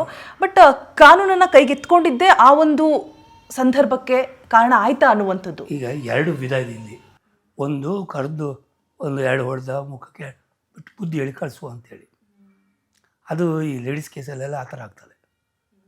ಅದು ಸೈಕಾಲಜಿ ಪ್ರಾಬ್ಲಮ್. ನಾನು ಆ ಥರದ್ದು ನಾನು ಒಂದು ವೆಹಿಕಲ್ ನಮ್ಮ ಕಾರಲ್ಲಿ ಹೋಗ್ತಿರೋ ಫ್ಯಾಮಿಲಿಗೆ ಹೆಣ್ಣು ತಂಗಿ ಅಕ್ಕ ಫಾಲೋ ಮಾಡ್ಕೊಂಬರೋದು. ನಾನು ಕಾರು ಮುಂದೆ ಹಿಂದೆಂದ ಫಾಲೋ ಮಾಡ್ಬೋದು. ಮಿರಲ್ಲಿ ನೋಡಿದೆ ನಾನು ಒಂದು ಸಾರಿ. ಒಂದೇ ಬೈಕು ಮನೆ ಹತ್ರ ಕೂಡ ಬಂದು ಮನೆ ನೋಡ್ಕೊಳಕ್ಕೆ. ಸರಿ, ನಂಬರ್ ಪ್ಲೇಟೆಲ್ಲ ಹಾಗೇ ನೋಡಿ ಮಾಡಿದೆ. ಮನೆಯಲ್ಲಿ ತಾಯಿ ಹತ್ರ ಮಿಸ್ಸಸ್ ತಂಗಿ ಹೇಳ್ತಿದ್ದಾಳೆ, ಹರ್ಷರ್ಗೆ ಹೇಳ್ಬೇಡ, ಹರ್ಷ ಗೊತ್ತಾಗೋದು ಬೇಡ, ಯಾಕೆಂದರೆ ಹರ್ಷ ಹೊಡಿಯೋಕ್ಕೆ ಹೋಗ್ತಾರೆ, ತೊಂದರೆ ಬಾರ್ದು ಅಂತ ಒಂದು ನಮ್ಮಿಂದ. ಇದು ಆ್ಯಕ್ಚುಲಿ ಕಾಮನ್. ಒಂದು ಹೆಣ್ಣನ್ನು ನೋಡೋದು ಅಥವಾ ತಮಾಷೆ ಮಾಡಬಾರ್ದು, ಫಾಲೋ ಮಾಡಬಾರ್ದು, ನೋಡ್ಬೋದು. ತಪ್ಪೇನಿಲ್ಲ, ಕಣ್ಣಲ್ಲಿ ನೋಡಿ. ಆದರೆ ಅಣ್ಣಂದರಿಗೆ ಅವಾಗಿದ್ದೆಲ್ಲ ಬಿಸಿರಾಗ್ತವೆ. ನಾನು ಮನೆಗೆ ಅದು ಇರುತ್ತೆ ಆಗ ಪೀರಿಯಡಲ್ಲಿ ರೀ. ಈಗ ಸೋಷಿಯಲ್ ಮೀಡಿಯಾ ಈಗ ಬದಲಾವಣೆ ತುಂಬ ಆಗೋಗಿದೆ. ನೋಡ್ತಾ ಇದ್ದೆ, ನಾನು ಅಬ್ಸರ್ವ್ ಮಾಡಿದೆ. ಬಿಟ್ಟ ಮೇಲೆ ಅವ್ರು ತಿರುಗಿ ಹೋದ ಬೈಕಲ್ಲಿ. ಹೋದ ತಕ್ಷಣ ನಾನು ಮನೆಯವರು ಆಯಿತು ತಂಗಿನಲ್ಲಿ ಇಳೀರಿ ಅಂದೆ. ಸೀದಾ ಫಾಲೋ ಮಾಡ್ಕೊಂಡು ಹೋದೆ, ಅವ್ನ ಮನೆಗೆ ಹೋದೆ. ಸೀದಾ ಮನೆಯಲ್ಲಿ ಅವರ ತಾಯಿ ತಂದೆ ಎಲ್ಲ ಹಿಡಿದು ಹೊಡೆದಿದೆ. ಅದು ಸೈಕೋಪಾತ್ ಅಂತೀವಿ, ಸೈಕಾಲಜಿ ಪ್ರಾಬ್ಲಮ್ಸ್. ಅವರಿಗೆ ಅವ್ರ ತಂದೆ ತಾಯಿ ಮುಂದೆನೇ ತೋಡಿಬೇಕು, ಬುದ್ಧಿ ಕಳಿಸ್ಬೇಕು. ಬರಲ್ಲ ಇದು, ನೀವು ಒಬ್ಬರೇ ಅಂದರೆ ನೆಕ್ಸ್ಟ್ ತಿರ್ಗಾ ಸ್ಟಾರ್ಟ್ ಮಾಡ್ತಾರೆ ಇನ್ನೊಂದು ರೂಪದಲ್ಲಿ. ತಂದೆ ತಾಯಿ ಗೊತ್ತಾಯ್ತು, ಇಲ್ಲ ಹೆಂಡತಿ ಗೊತ್ತಾಯ್ತು, ತಂಗಿ ಗೊತ್ತಾಯ್ತು ಅಂದಾಗ ಅವ್ರಿಗೆ ಭಯ ಆಗುತ್ತೆ. ಫ್ಯಾಮಿಲಿ ಗೊತ್ತಾಯ್ತು, ಮತ್ತು ಅವ್ರು ಕಮ್ಮಿ ಆಗುತ್ತೆ. ಕಾದು ನೋಡೋಣ ಸರ್. ಇನ್ನೊಂದು, ನಮ್ಮ ಕನ್ನಡ ಇಂಡಸ್ಟ್ರಿಯಲ್ಲಿ ನಾಯಕತ್ವದ ಕೊರತೆ ಎದ್ದು ಕಾಣ್ತಾ ಇದೆಯಾ ಅಂತ. ಬಿಕಾಸ್ ಆವಾಗ ಅಂಬರೀಷ್ ಅವರು ಇದ್ದಂತಹ ಸಮಯದಲ್ಲಿ ಈ ರೀತಿಯಾಗಿ ಏನೇ ಒಂದು ಕಲಾವಿದರಿಗೆ ತೊಂದರೆಗಳಾದರೆ ತಮ್ಮ ಕೈಲಾದ ಸಹಾಯ ಮಾಡ್ತಾಯಿದ್ರು. ಇಲ್ಲಾಂದರೆ ಫಿಲ್ಮ್ ಚೇಂಬರಿಂದನಾದರೂ ಒಂದು ಸಹಾಯ ಮಾಡಿಸ್ತಾ ಇದ್ರು. ಒಂದು ಪರಿಹಾರ ನಿಧಿ ಅಂತಲೇ ಹೇಳಿಬಿಟ್ಟು ನಾವು ಮಾಡಬೇಕು, ಅಲ್ಲಿ ಹಣವನ್ನು ಹೂಡಿಕೆ ಮಾಡಬೇಕು, ಅದನ್ನು ಹಿರಿಯ ಆರ್ಥಿಕ ಸಂಕಷ್ಟದಲ್ಲಿರುವಂತಹ ಕಲಾವಿದರಿಗೆ ನಾವು ಅದನ್ನು ಕಳಿಸ್ಬೇಕು ಅನ್ನುವಂಥ ಒಂದು ಪ್ಲ್ಯಾನಿಂಗ್ ಕೂಡ ಆಲ್ರೆಡಿ ಅವಾಗಲೇ ಮಾಡಿದ್ರು. ಅದ್ರ ಜೊತೆಗೆ ಯಾರ ಕೈಲೂ ಆಗಲಿಲ್ಲ ಅಂದರೆ ಅಟ್ಲೀಸ್ಟ್ ಸರ್ಕಾರದ ಕಡೆಯಿಂದನಾದರೂ ಅವರು ಸಹಾಯ ಮಾಡಿಸ್ತಾ ಇದ್ರು ಕಲಾವಿದರಿಗೆ. ಸೊ ಇವಾಗ ಯಾರೂ ಆ ರೀತಿಯಾದಂಥ ಒಂದು ಎಚ್ಚರಿಕೆ ಕ್ರಮವನ್ನು ತೆಗೆದುಕೊಳ್ತಾ ಇಲ್ವಾ ಅಂತ ಹೇಳ್ಬಿಟ್ಟು, ನಾಯಕತ್ವದ ಕೊರತೆಯಿಂದಾಗಿ ಈ ರೀತಿ ಆಗ್ತಾ ಇದೆಯಾ ಅಂತ. ಕೊರತೆ ಇದೆ, ಕೊರತೆ ಇದೆ, ನಾಯಕತ್ವದ ಕೊರತೆ ಇದೆ. ಓಕೆ, ಈಗ ಹೊಸ ನಾಯಕರು ಬರ್ತಾ ಇದ್ದಾರೆ ಚಿತ್ರರಂಗಕ್ಕೆ. ಈ ಕಾಂತಾರ ಹೀರೋ ಆಗಲಿ, ನಮ್ಮ ಇವರೆಲ್ಲ 1 ಬೈ 1 ನಿಲ್ತಾ ಇದ್ದಾರೆ ಇಂಡಸ್ಟ್ರಿಯಲ್ಲಿ. ಬಟ್ ಅವ್ರಿಗೂ ಒಂದು ಇರ್ತದಲ್ಲ, ನಾವು ಜಾಸ್ತಿ ಮುಂದೆ ಹೋಗಬಾರ್ದು, ಆಲ್ರೆಡಿ ಬೇರೆ ಹೀರೋಗಳಿದ್ದಾರೆ, ನಾವು ಅಷ್ಟರ ಮಟ್ಟಿಗೆ ಬೇಡ, ಈಗ ಬೇರೆ ಸೀನಿಯರ್ ಆರ್ಟಿಸ್ಟ್ ಇದ್ದಾರೆ, ಏನಕ್ಕೆ ನಾವು ಮುಂದೆ ಹೋಗಲಿ ಅಷ್ಟು. ಆಮೇಲೆ ಇಲ್ಲಿ ನಾವುಗಳು ಎಷ್ಟು ಸ್ಪಂದಿಸ್ತೀವಿ ಅದು ಮುಖ್ಯ ಆಗ್ತದೆ.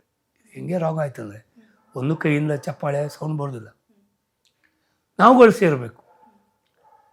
ನಾವುಗಳು ಜೊತೆ ಸೇರಿದಾಗ ಆ ಥರ ಸೇರೋ ಥರ ಈ ಚಿತ್ರರಂಗದಲ್ಲಿ ಆ ಥರದ್ದು ಅವಕಾಶಗಳಿರಬೇಕು. ನಾಯಕ ನಟರು, ನಾಯಕಿಯರು ಜೊತೆಗೆ ಸೇರುವಂಥ ಅವಕಾಶಗಳನ್ನು ಮಾಡ್ತಾ ಇರಬೇಕು. ಅದಿಲ್ಲ. ನಾವೂ ಸೇರಿಲ್ಲ. ಅವರು ಅವ್ರ ಪಾಡಿಗೆ ಅವ್ರಿಗೂ ಅವ್ರ ಕೆಲಸ ಇರ್ತದೆ, ಫ್ಯಾಮಿಲಿ ಅದು, ಅವ್ರಿಗೊಂದು ಪೀಸ್ ಆಫ್ ಮೈಂಡ್ ಬೇಕು ಅಂತ ಹೊರಗೆ ಹೋಗ್ತಾರೆ. ನಾವಿಲ್ಲಿ ಹೋರಾಡ್ತಿದ್ವಿ, ನೆಕ್ಸ್ಟ್ ಯಾವ ಫಿಲ್ಮು, ಏನು ಮಾಡೋದು, ಇನ್ನೇನು ಮಾಡೋದು, ಇನ್ನು ಇದೆಲ್ಲ ಇಲ್ದಿರೋ ಕಾರಣ ಇಂಡಸ್ಟ್ರಿಯಲ್ಲಿ ಪ್ರಾಬ್ಲಮ್. ಸರ್, ನೀವು ಇವಾಗ ಹೇಳಿದ ತಕ್ಷಣ ನಂಗೆ ಇನ್ನೊಂದು ಪ್ರಶ್ನೆ ಅರೈಸ್ ಆಯಿತು. ಗ್ಯಾಂಗ್ ವಾರ್ ಏನಾದರೂ ನಡೀತಾ ಇದೆಯಾ ಅಂತ. ಬಿಕಾಸ್ ನೀವು ಇವಾಗ ತಾನೇ ಹೇಳಿದ್ರಿ ನೆಕ್ಸ್ಟ್ ಯಾವ ಸಿನಿಮಾ ಏನು ಅಂತ ಹುಡುಕಬೇಕು, ಮತ್ತು ಮುಂದೆ ಸಾಕಷ್ಟು ಜನ ಹೀರೋ ಇದ್ದಾರೆ ಅಂತ ಹೇಳ್ಬಿಟ್ಟು ಒಂದಷ್ಟು ಜನ ಹಿಂದೆ ಇಟ್ಟಾಕ್ತಾರೆ, ಇದ್ದಾರಲ್ವ ನಮ್ಗಿನ್ನ ದೊಡ್ಡವರು ಅಂತ ಹೇಳ್ಬಿಟ್ಟು ಅಂತ. ಸೊ ಒಂದು ಸಿನಿಮಾ ಒಂದು ಗ್ಯಾಂಗ್ ಒಬ್ರು ಗ್ರೂಪ್ ಅಂತ ಹೇಳಿ ಮಾಡಿದ್ರೆ ಬಿಡಿ ಅವ್ರನ್ನ ಅವ್ರು ನೋಡ್ಕೋತಾರೆ, ಏನೇ ಸಂಕಷ್ಟ ಬಂದರು, ಕಷ್ಟ ಸಮಯದಲ್ಲಿ ಬಂದಾಗಲೂ ಅವ್ರ ಟೀಮ್ ಅವ್ರ ಗ್ಯಾಂಗಲ್ಲಿದ್ದಾರೆ, ಅವ್ರು ನೋಡ್ಕೋತಾರೆ. ಆ ಥರ ಏನಾದರೂ ಸಪ್ರೇಷನ್ಸ್ ನಡೀತಾ ಇದೆಯಾ? ಒಂದು ಟೀಮ್ ಕಟ್ಕೊಳ್ತಾ ಇದ್ದಾರಾ? ಅದೇ ಹೇಳಿದೆ, ಅದಕ್ಕೂ ನಾವೇ ಕಾರಣ. ಈಗ ನಾವು ಏನಾಗ್ತಿತ್ತು, ನಾವು ದರ್ಶನ್ ಅವ್ರ ಜೊತೆ ಜಾಸ್ತಿ ಸೇರ್ತಾಯಿದ್ವಿ. ಅಂದರೆ ಅವ್ರ ಜೊತೆ ಕಂಟಿನ್ಯೂ ಫಿಲ್ಮ್ ಸಿಗ್ತಾಯಿತ್ತು. ಆಮೇಲೆ ಅವರು ಕರೆದು ಮಾತಾಡೋದು, ಎಲ್ಲೊಂದು ಕಡೆ ಅವ್ರ ಬಗ್ಗೆ ಒಳ್ಳೆ ಮಾತಾಡಿದಾಗ ಬೇರೆಯವ್ರ ಬಗ್ಗೆ ಬೇರೆಯವರಿಗೆ ಅದು ಹರ್ಟ್ ಆಗೋದು. ಅವ್ರು ಹರ್ಟ್ ಆಗೋದಿದ್ರೆ ಇನ್ನು ಪಕ್ಕದಲ್ಲಿದ್ದು ಹರ್ಟ್ ಭಾಳ ಹೋಗಿರ್ತಾನೆ, ನಾವು ಇವನು ಬೇಡ ಅವ್ನು ಹಾಕುವ. ಪಾಪ ಅವ್ರ ಹೀರೋಗಳೆಲ್ಲ ಅದು ಯೋಚನೆ ಮಾಡೋದಿಲ್ಲ. ಜೊತೆಗಿದ್ದವರು ಅವರು ಹರೀಶ್ ಈ ಫಿಲ್ಮಲ್ಲೇ ಜಾಸ್ತಿ ಅವ್ರ ಜೊತೆನೇ ಅವರೇ ಯೋಚನೆ ಮಾಡಿಬಿಡ್ತಾರೆ. ನಮಗೇನಾಗಿದೆ, ನಾವು ಚಾನ್ಸ್ ಕೇಳ್ಕೊಂಡು ಹೋಗೋದಿಲ್ಲ, ಅದು ಪ್ರಾಬ್ಲಮ್. ಒಂದು 2 ಫಿಲ್ಮ್ 3 ಫಿಲ್ಮಲ್ಲಿ ಇವ್ರ ಜೊತೆ ಆ್ಯಕ್ಟ್ ಮಾಡಿದ್ರೆ ನೆಕ್ಸ್ಟ್ ಬೇರೆಯವರಿಗೆ ಇವರು ಅವ್ರ ಜೊತೆನೇ ಜಾಸ್ತಿ ಆ್ಯಕ್ಟ್ ಮಾಡ್ತಾರೆ, ನಮ್ಮನ್ನು ಅವಾಯ್ಡ್ ಮಾಡ್ತಾರೆ. ಹೇಳಿದಲ್ಲ, ಇಲ್ಲಿ ಒಂದು ಚಿತ್ರರಂಗ ಒಂದು ಒಗ್ಗಟ್ಟಾಗಿರಲಿಕ್ಕೆ ಒಂದು ಕರೆಕ್ಟಾದ ಒಂದು ವೇದಿಕೆಗಳನ್ನ ನಾವು ಮಾಡಿಲ್ಲ. ಬೇರೆ ಭಾಷೆಯಲ್ಲೆಲ್ಲ ಎಷ್ಟು ಚೆನ್ನಾಗಿದೆ. ಬೇರೆ ಭಾಷೆಯಲ್ಲಿ ಒಂದು ಗೆಟ್ ಟುಗೆದರ್ ಅಥವಾ ಇನ್ನೊಂದು ಏನಾದರೂ ಒಂದು ನಡೀತದೆ, ಇಲ್ಲಿ ಏನು ನಡೀತದೆ, ಅದೊಂದೇ ಕೊರತೆ. ಮುಂದಿನ ದಿನಗಳದ್ದು ಸರಿ ಆಗ್ಬೋದು, ಕಾಲ ಬದಲಾವಣೆ ಆದಾಗ. ಈಗ ನಮ್ಮ ಚಿತ್ರರಂಗನ ಒಳ್ಳೆಯ ಹೆಸರು ಬಂದಿದೆ, ಮತ್ತು ಬರ್ತಿದ್ದಂಗೆ ಅವ್ರದ್ದು ಒಂದು ಸಪ್ರೇಟ್ ಗ್ಯಾಂಗ್ ಅಂತ ಅಂದ್ಬಿಡ್ತಾರೆ, ಇರದಿದ್ರೂ ಮಾಡ್ತಾರೆ. ಈಗ ಯಶ್ ಟೀಮು, ನಾನು ಹೊಗಳ್ತೀನಿ, ಮಾಡಿದನ್ನು ಹೇಳಬೇಕಲ್ಲ. ಅವರು ಏನಾಗಿದೆ, ಜಾಸ್ತಿ ಹೇಳೋದು ಬೇಡ, ಹೊರಗೆ ಬರೋದು ಬೇಡ ಅಂತಾರೆ. ಮಾಡಿದನ್ನು ಹೇಳೋದಿರೋದು ಹೇಗೆ, ಹೊರಗೆ ಬರಬೇಕಲ್ಲ. ಈಗ ಮುಂದೆ ಗೊತ್ತಿಲ್ಲ ನನಗೆ ಏನು ಜೀವನ ಅಂತ, ನನಗೆ ಅನಿಸಿದ್ದು ಹೇಳಬೇಕು. ಈಗ ಮೊನ್ನೆ ಧ್ರುವದು ನಾನು ಹೊರಗೆ ತೆಗಿಬಾರ್ದು ಅಂತ ಇತ್ತು, ಅಣ್ಣ ಎಲ್ಲೋ ವಿಷಯ ಹೊರಗೆ ಬರಬಾರ್ದು ಆಯಿತು. ಬಟ್ ಕೆಲವ್ರನ್ನ ಕೇಳಿದೆ, ಅಪ್ಪ ನಾನು ಈ ಥರ ಸ್ಥಿತಿಲಿರೋದು ಅಲ್ಲ, ಮುಂದೆ ಕೆಲವ್ರು ಮಾಡಲಿಕ್ಕಿಲ್ಲ, ಆ ಥರ ಇಲ್ಲಪ್ಪ, ಆ ಥರ ಎಲ್ಲ ಏನಿಲ್ಲ. ಒಂದು ಬೆಂಬಲ ತೋರಿಸಿದ್ದಾರೆ, ಇನ್ನೂ ಅದನ್ನು ಪಾಸಿಟಿವ್ ಆಗಿ ತೊಗೊಂಡ್ರೆ ಇನ್ನೂ ಬೇರೆಯವ್ರು ಬರ್ಬೋದಲ್ಲ. ಅವರು ಒಳ್ಳೆತನ ಹೊರಗೆ ಬರಬಾರ್ದು. ನನಗೆ ಒಂದು ಅದು ಭರವಸೆ ಕೊಟ್ಟಾಗ ನಾನು 4 ಜನ ಬೇರೆಯವರು ಬರ್ತಾರೆ ಎಂಬುದು ನನಗೆ ಧೈರ್ಯ. ಅದರಿಂದಾಗಿ ಏನು ನಾವು ಒಳ್ಳೆತನವನ್ನು ನಾವು ಮುಂದೆ ಹೇಳಿಬಿಟ್ರೆ ನಮಗೂ ಒಂದು ಒಳ್ಳೆತನ ಇರ್ತದೆ. ಇಲ್ಲ ನಾವು ಕ್ರಿಮಿನಲ್ ಥರ ಇದು ಹೇಳಬಾರ್ದು, ನಾಳೆ ನಮಗೆ ಲಾಭ ಸಿಗೋದು, ಅದು ತಪ್ಪಲ್ವ. ನನ್ನ ಮನಸ್ಸಿಗೆ ಅನಿಸಿದ್ದು. ಆಮೇಲೆ ಹೇಳುವ, ಇನ್ನೂ ನಮಗೆ ಸಹಾಯ ಬೇಕಾಗ್ಬೋದು. ಅವರು ಇದ್ದಾರೆ, ಹೇಳ ಅಂತ ಹೇಳಿದ್ರೆ ಮುಂದೆ ಲೈಫ್ ಗೊತ್ತಿಲ್ಲದಿರೋ ಪ್ರಶ್ನೆ ಇರುವಾಗ ಬಾಯಿ ಬಿಟ್ಟು ಹೇಳುವ, ಹೇಗೂ ಬಂದಿದ್ದೀವಿ ಹೇಳೋಕ್ಕೆ. ಅಲ್ಲೇ ಅವರನ್ನು ಮುಚ್ಚುಮರೆ ಮಾಡೋದು ಏನಕ್ಕೆ, ಹಾಗೆ ಕೆಲವೆಲ್ಲ ವಿಷಯಗಳು ಹೊರಗೆ ಬಂತು ಈಗ. ಓಕೆ ಸರ್, ಕೊನೆಯ ಪ್ರಶ್ನೆ.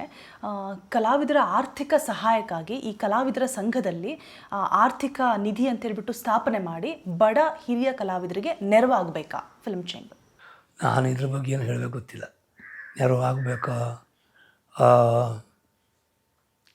ಕಲಾವಿದರಿಂದ ಏನು ಚೇಂಬರಿಗಾಗಲಿ ಫಿಲ್ಮ್ ಇಂಡಸ್ಟ್ರಿಗಾಗಲಿ ಏನು ಅಗತ್ಯ ಇದೆ ಅಂತ ಅವ್ರಿಗೆ ಗೊತ್ತಿರಬೇಕು. ಬಿಕಾಸ್ ಅಂಬರೀಷ್ ಅವರ ಕನಸಿತ್ತು, ಅವಾಗಲೇ ಕನಸಿತ್ತು ಸ್ಥಾಪನೆ ಮಾಡಬೇಕು ಅಂತ. ಅಂದರೆ ಅವರ ಮಾತನ್ನ ಯಾರು ಎದುರು ಹಾಕ್ಕೊಳ್ತಿರ್ಲಿಲ್ಲ. ಇಲ್ಲಿ ಏನಾಗಿದೆ, ಈಗ ದರ್ಶನ್ ಅವರು ಮಾತಾಡೋಂಥ ಮನಸ್ಸಿತ್ತು, ಈಗ ಅವ್ರಿಗೆ ವಿರೋಧವಾಗಿ ಕೆಲವು ಕಟ್ಟಿಬಿಟ್ರು. ಅದಕ್ಕೆ ಈ ಥರ ಇನ್ಸಿಡೆನ್ಸ್ ಆಯಿತು. ಪ್ರತಿಯೊಬ್ಬರು ನಾಯಕರಿಗೆ ಆ ಶಕ್ತಿ ಇದೆ ಇಲ್ಲಿ, ಬಟ್ ಬೇರೆ ತಂದಿಟ್ಬಿಡ್ತಾರೆ ಏನಾದರೂ. ಸರಿ ಹೋಗಲಿ ಬಿಡು, ಅದು ತಕ್ಕ ಸಾಕಾರವಿದ್ರು ಕೂಡ ದೂರ ಇರ್ತೀವಿ, ನಮ್ಮ ತಲೆ ಮೇಲೆ ಏನಕ್ಕೆ ಹಾಕ್ಕೊಳ್ಳೋದು, ಆಯಿತು ಬಿಡು, ಸುಮ್ಮನೆ ಆಗ್ತಾರೆ. ಈಗ ನಮ್ಮ ಕಡೆಯಲ್ಲೂ ತಪ್ಪಾಗಿರ್ತದೆ. ಕಷ್ಟ ಬಂದಾಗಲೇ ಹೋದರೆ ಅದು ಚೆನ್ನಾಗಿರ್ತದ. ಮೊದಲಿಂದ ನಾವೊಂದು ಒಗ್ಗಟ್ಟಾಗಿ ಇಂಡಸ್ಟ್ರಿ ಇದರಲ್ಲಿ ಇದ್ದಿದ್ರೆ ಸರಿ ಇರ್ತಿತ್ತು. ಈಗ ನನ್ನ ಈ ಪರಿಸ್ಥಿತಿಯಲ್ಲಿ ನಾನು ಸಡನ್ನಾಗಿ ಶಿವಣ್ಣನ ಮನೆಗೆ ಹೋಗೋದು ಹೇಗೆ? ನಾನು ಇಂಥ ಪರಿಸ್ಥಿತಿ ಬಂದ ಮೇಲೆ ಸುದೀಪ್ ಹತ್ರ ಹೋಗೋದು ಹೇಗೆ? ನನ್ನ ಮೊದಲ ಹಳೆಯ ಸ್ನೇಹಿತರು ಅವರು, ನನಗೆ ಅವ್ರ ಹತ್ರ ಅಷ್ಟು ಕ್ಲೋಸ್ನೆಸ್ ಇತ್ತು. ಆದರೆ ಈ ಪರಿಸ್ಥಿತಿಗೆ ನಾನು ಹೋದರೆ ನನ್ನಷ್ಟು ಕೆಟ್ಟವನೇ ಯಾರಿಲ್ಲ. ನನ್ನ ಮನಸ್ಸು ಹೇಳೋದು ಬೇಡಪ್ಪ, ಹೇಳಿದ್ರೆ ಯಾರ ಥರ ಬರಬಾರ್ದು ಅಂತ ಇದ್ದೆ. ಫ್ಯಾಮಿಲಿಗೋಸ್ಕರ ಇಳಿದೆ ನಾನು. ಬಟ್ ಈ ಪರಿಸ್ಥಿತಿ ಹೇಗೆ ನಾನು ಸುದೀಪ್ ಅವರಿಗೆ ಮುಖ ತೋರಿಸಲಿ? ನನಗೆ ಒಬ್ರಿಗಲ್ಲ, ತುಂಬ ಜನರಿಗೆ ಹೆಲ್ಪ್ ಮಾಡಿದ್ದಾರೆ. ನನಗೆ ಗೊತ್ತು, ಮೊನ್ನೆನೂ ಯಾರಿಗೋ ಎಲ್ಲ ಮಾಡಿದ್ದಾರೆ. ಅವ್ರದ್ದೇ ಆದ ಟ್ರಸ್ಟ್ ಇದೆ, ಯಾರಿಗೊಬ್ರಿಗೆ ಮಾಡ್ತಾರೆ. ಬರೀ ಈ ಪರಿಸ್ಥಿತಿಗೋಸ್ಕರ ನಾನು ಲಾಭ ತೊಗೊಳಕ್ಕೆ ಹೋದರೆ ಚೆನ್ನಾಗಿರ್ತದ? ನೀವು ಹೇಳಿದ್ರಿ ಸರ್, ಸುದೀಪ್ ಸರ್ಗೆ ಹೇಗೆ ಮುಖ ತೋರಿಸ್ಲಿ, ಸುದೀಪ್ ಅವ್ರಿಗೆ ಈ ಸಂದರ್ಭದಲ್ಲಿ ಹೋಗಿ ಸರಿ ಇರೋದಿಲ್ಲ ಅದು ಶಿವಣ್ಣಂಗಾಗಲಿ, ಬಿಕಾಸ್ ನಾನು ದರ್ಶನ್ ಜೊತೆ ಅತ್ಯಾಪ್ತನಿದ್ದೆ ಅಂತ ಹೇಳ್ಬಿಟ್ಟು. ಖಂಡಿತವಾಗಿಯೂ ಸುದೀಪ್ ಸರ್ಗೆ ಏನಾದರೂ ಈ ವಿಚಾರ ನಮ್ಮ ವಾಹಿನಿಯ ಮುಖಾಂತರ ತಲುಪಿದ್ರೆ, ಶಿವಣ್ಣಂಗೆ ತಲುಪಿದ್ರೆ ಖಂಡಿತವಾಗಿಯೂ ಸಹಾಯ ಮಾಡ್ತಾರೆ ಅನ್ನೋದು ನನ್ನ ಒಂದು ಅನಿಸಿಕೆ. ತಲುಪಲಿ, ಸಹಾಯ ಹಸ್ತ ಚಾಚಲಿ, ಅವರೇ ಬಂದು ಅಂತ ಹರಿಸ್ತಾ.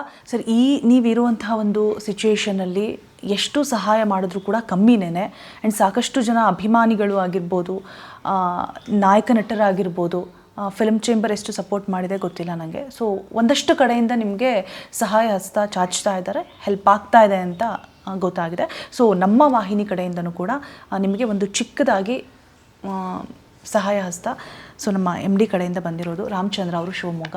ಸೊ ದಯವಿಟ್ಟು sir. Thank you so much. Ramachandra ಅವರ? ಹೌದು ಹೌದು. ಧನ್ಯವಾದಗಳು. ಖಂಡಿತ ಏನು ಹೇಳಬೇಕು ಗೊತ್ತಾಗ್ತಿಲ್ಲ ನನಗೆ. ಮೊದಲನೇದಾಗಿ ಇದೆಲ್ಲ ನನಗೆ ಅನುಭವ ಇರಲಿಲ್ಲ. ಮೊದಲು ಸರಿ ನನಗೆ ಚಾನಲ್ ಅವರು ಹುಡುಗರು ಯೂಟ್ಯೂಬರ್ಸ್ ಅವರೆಲ್ಲ ಮಾಡಿದಾಗ ನನಗೆ ಈ ಥರ ಜೀವನ ಬರುತ್ತೆ ಅಂತ ಹೀಗೆ ಅಂತ ಇರಲಿಲ್ಲ, ಗೊತ್ತಿಲ್ಲ. ಆಮೇಲೆ ಈಗ ನನಗೆ ಗೊತ್ತಾಗೋಗಿದೆ, ಜೀವನ ಎಂಬುದು ಮನುಷ್ಯನಿಗೆ ಯಾವ ಪರಿಸ್ಥಿತಿ ಬರ್ತದೆ ಗೊತ್ತಾಗೋದಿಲ್ಲ. ಅಂಥದ್ರಲ್ಲಿ ಈಗ ಇಂಥ ಪರಿಸ್ಥಿತಿ ಬಂದಿದೆ. ನಾನೊಬ್ಬ ಕಲಾವಿದನಾಗಿದ್ದಕ್ಕೆ ಈ ಥರದ್ದೆಲ್ಲರೂ ಸಹಾಯ ಮಾಡ್ತಿದ್ದಾರಲ್ಲ. ಹಾಗೆ ನೀವು ನಿಮ್ಮ ರಾಮಚಂದ್ರ ಅವರು ಚಾನಲ್ ಥ್ರೂಯಿಂದ ನನಗೆ ಬಂದು ಸಹಾಯಕ್ಕೆ ನಿಂತಿದ್ದೀರಿ. ಫಸ್ಟ್ ಆಫ್ ಆಲ್ ನೀವು ಬಂದು ಇಂಟರ್ವ್ಯೂ ಮಾಡಿ ಜನರಿಗೆ ತಲುಪಿಸಿ ಅವರಿಂದ ಸಹಾಯ ನನಗೆ ಸಿಗುವಾಗ ಮಾಡೋದೇ ನಿಮ್ಮದು ಒಂದು ದೊಡ್ಡ ಏನು ಹೇಳ್ತೀವಿ, ದೊಡ್ಡ ಮಟ್ಟಿಗೆ ನನ್ನ ಜೀವನಕ್ಕೆ ಒಂದು ಶಕ್ತಿ. ಈಗ ಎಲ್ಲರೂ ಬಂದು ನಿಂತಿದ್ದಾರೆ. ಹಾಗೆ ನಾನು ಹೇಳೋದು, ಎಲ್ಲರ ಚಾನಲ್ ಅವರು ಸಹಾಯ ಮಾಡಿಸಿದ್ದಾರೆ. ನೀವು ಬಂದು ಖುದ್ದು ಮಾಡಿ ಅದ್ರ ಜೊತೆಗೆ ಜನರಿಂದ ನನಗೆ ತಲುಪಿಸೋ ಥರ ಮಾಡಿದ್ರಿ. ನನಗೆ ತುಂಬ ಧೈರ್ಯ ತುಂಬಿದ್ದೀರಿ. ಜೊತೆಗೆ ಏನು ಇವತ್ತು ನಾನು ಇಷ್ಟು ಧೈರ್ಯವಾಗಿದ್ದೀನಿ ಕಾರಣನೇ ನೀವೆಲ್ಲ. ಇದರಿಂದ ಆದಷ್ಟು ಬೇಗ ನಾನು ಹೊರಗೆ ಬರ್ತೀನಿ, ಭರವಸೆ. ಖಂಡಿತ ಬರ್ತೀರಾ ಸರ್. ನಾವೆಲ್ಲ ನಿಮ್ಮ ಜೊತೆಗಿರ್ತೀವಿ ಸರ್. ಚಾನಲ್ ಅವರಿಗೂ ಪ್ರತಿಯೊಬ್ಬರಿಗೂ ಕೂಡ ನಾನು ಧನ್ಯವಾದ ಹೇಳೋಕ್ಕೆ ಇಷ್ಟಪಡ್ತೀನಿ. ಸಾಕಷ್ಟು ವಿಚಾರಗಳನ್ನು ಹಂಚ್ಕೊಂಡ್ರಿ ಸರ್ ಇವತ್ತು ನಮ್ಮ ಜೊತೆಗೆ. ಆ್ಯಂಡ್ ನಂಗೆ ಒಂದು ಸಿನಿಮಾನೇ ನೋಡ್ದಂಗೆ ಆಗ್ತಾ ಇದೆ. ನಿಮ್ಮ ಇಡೀ ಲೈಫ್ನ ಒಂದು ಜರ್ನಿ, ಒಂದು ಸಿನಿಮಾದ ಕಥೆನ ಕೂತ್ಕೊಂಡು ಕೇಳಿದಾಗ ಆಗ್ತಾ ಇದೆ. ನೀವು ಆದಷ್ಟು ಬೇಗ ಗುಣಮುಖರಾಗ್ರಿ. ನಿಮ್ಮ ಈ ಕಾನ್ಫಿಡೆನ್ಸ್ ಹೀಗೆ ಇರಲಿ. ಎಂಥ ಸಂದರ್ಭದಲ್ಲೂ ಕೂಡ ನಾವು ನಿಮ್ಮ ಜೊತೆಗಿರ್ತೀವಿ ಅಂತ ನಿಮಗೆ ಧೈರ್ಯ ತುಂಬ. ಧನ್ಯವಾದ. ತುಂಬ ಧನ್ಯವಾದ. ಆಮೇಲೆ ಏನು ನನಗೂ ಒಂದು ಕೆಲವು ಮನಸ್ಸಲ್ಲಿ ಕೆಲವೆಲ್ಲ ಗೊಂದಲ ಇತ್ತು, ಅದೆಲ್ಲ ಸ್ವಲ್ಪ ಮನಸ್ಸಿನ ದೂರ ಆಯಿತು. ನನ್ನ ಒಂದು ಭಾವನೆಯನ್ನು ಜನರಿಗೆ ತಲುಪಿಸ್ತಾ ಇದ್ದೀರ. ಜೊತೆಗೆ ನನ್ನ ಫ್ಯಾಮ್ಲಿ ಬಗ್ಗೆನೂ ಕೇಳಿ ನನ್ನದೊಂದು ಪರ್ಸನಲ್ ಜೀವನವನ್ನು ಜನರಿಗೆ ತಲುಪಿಸ್ತಾ ಇದ್ದೀರ.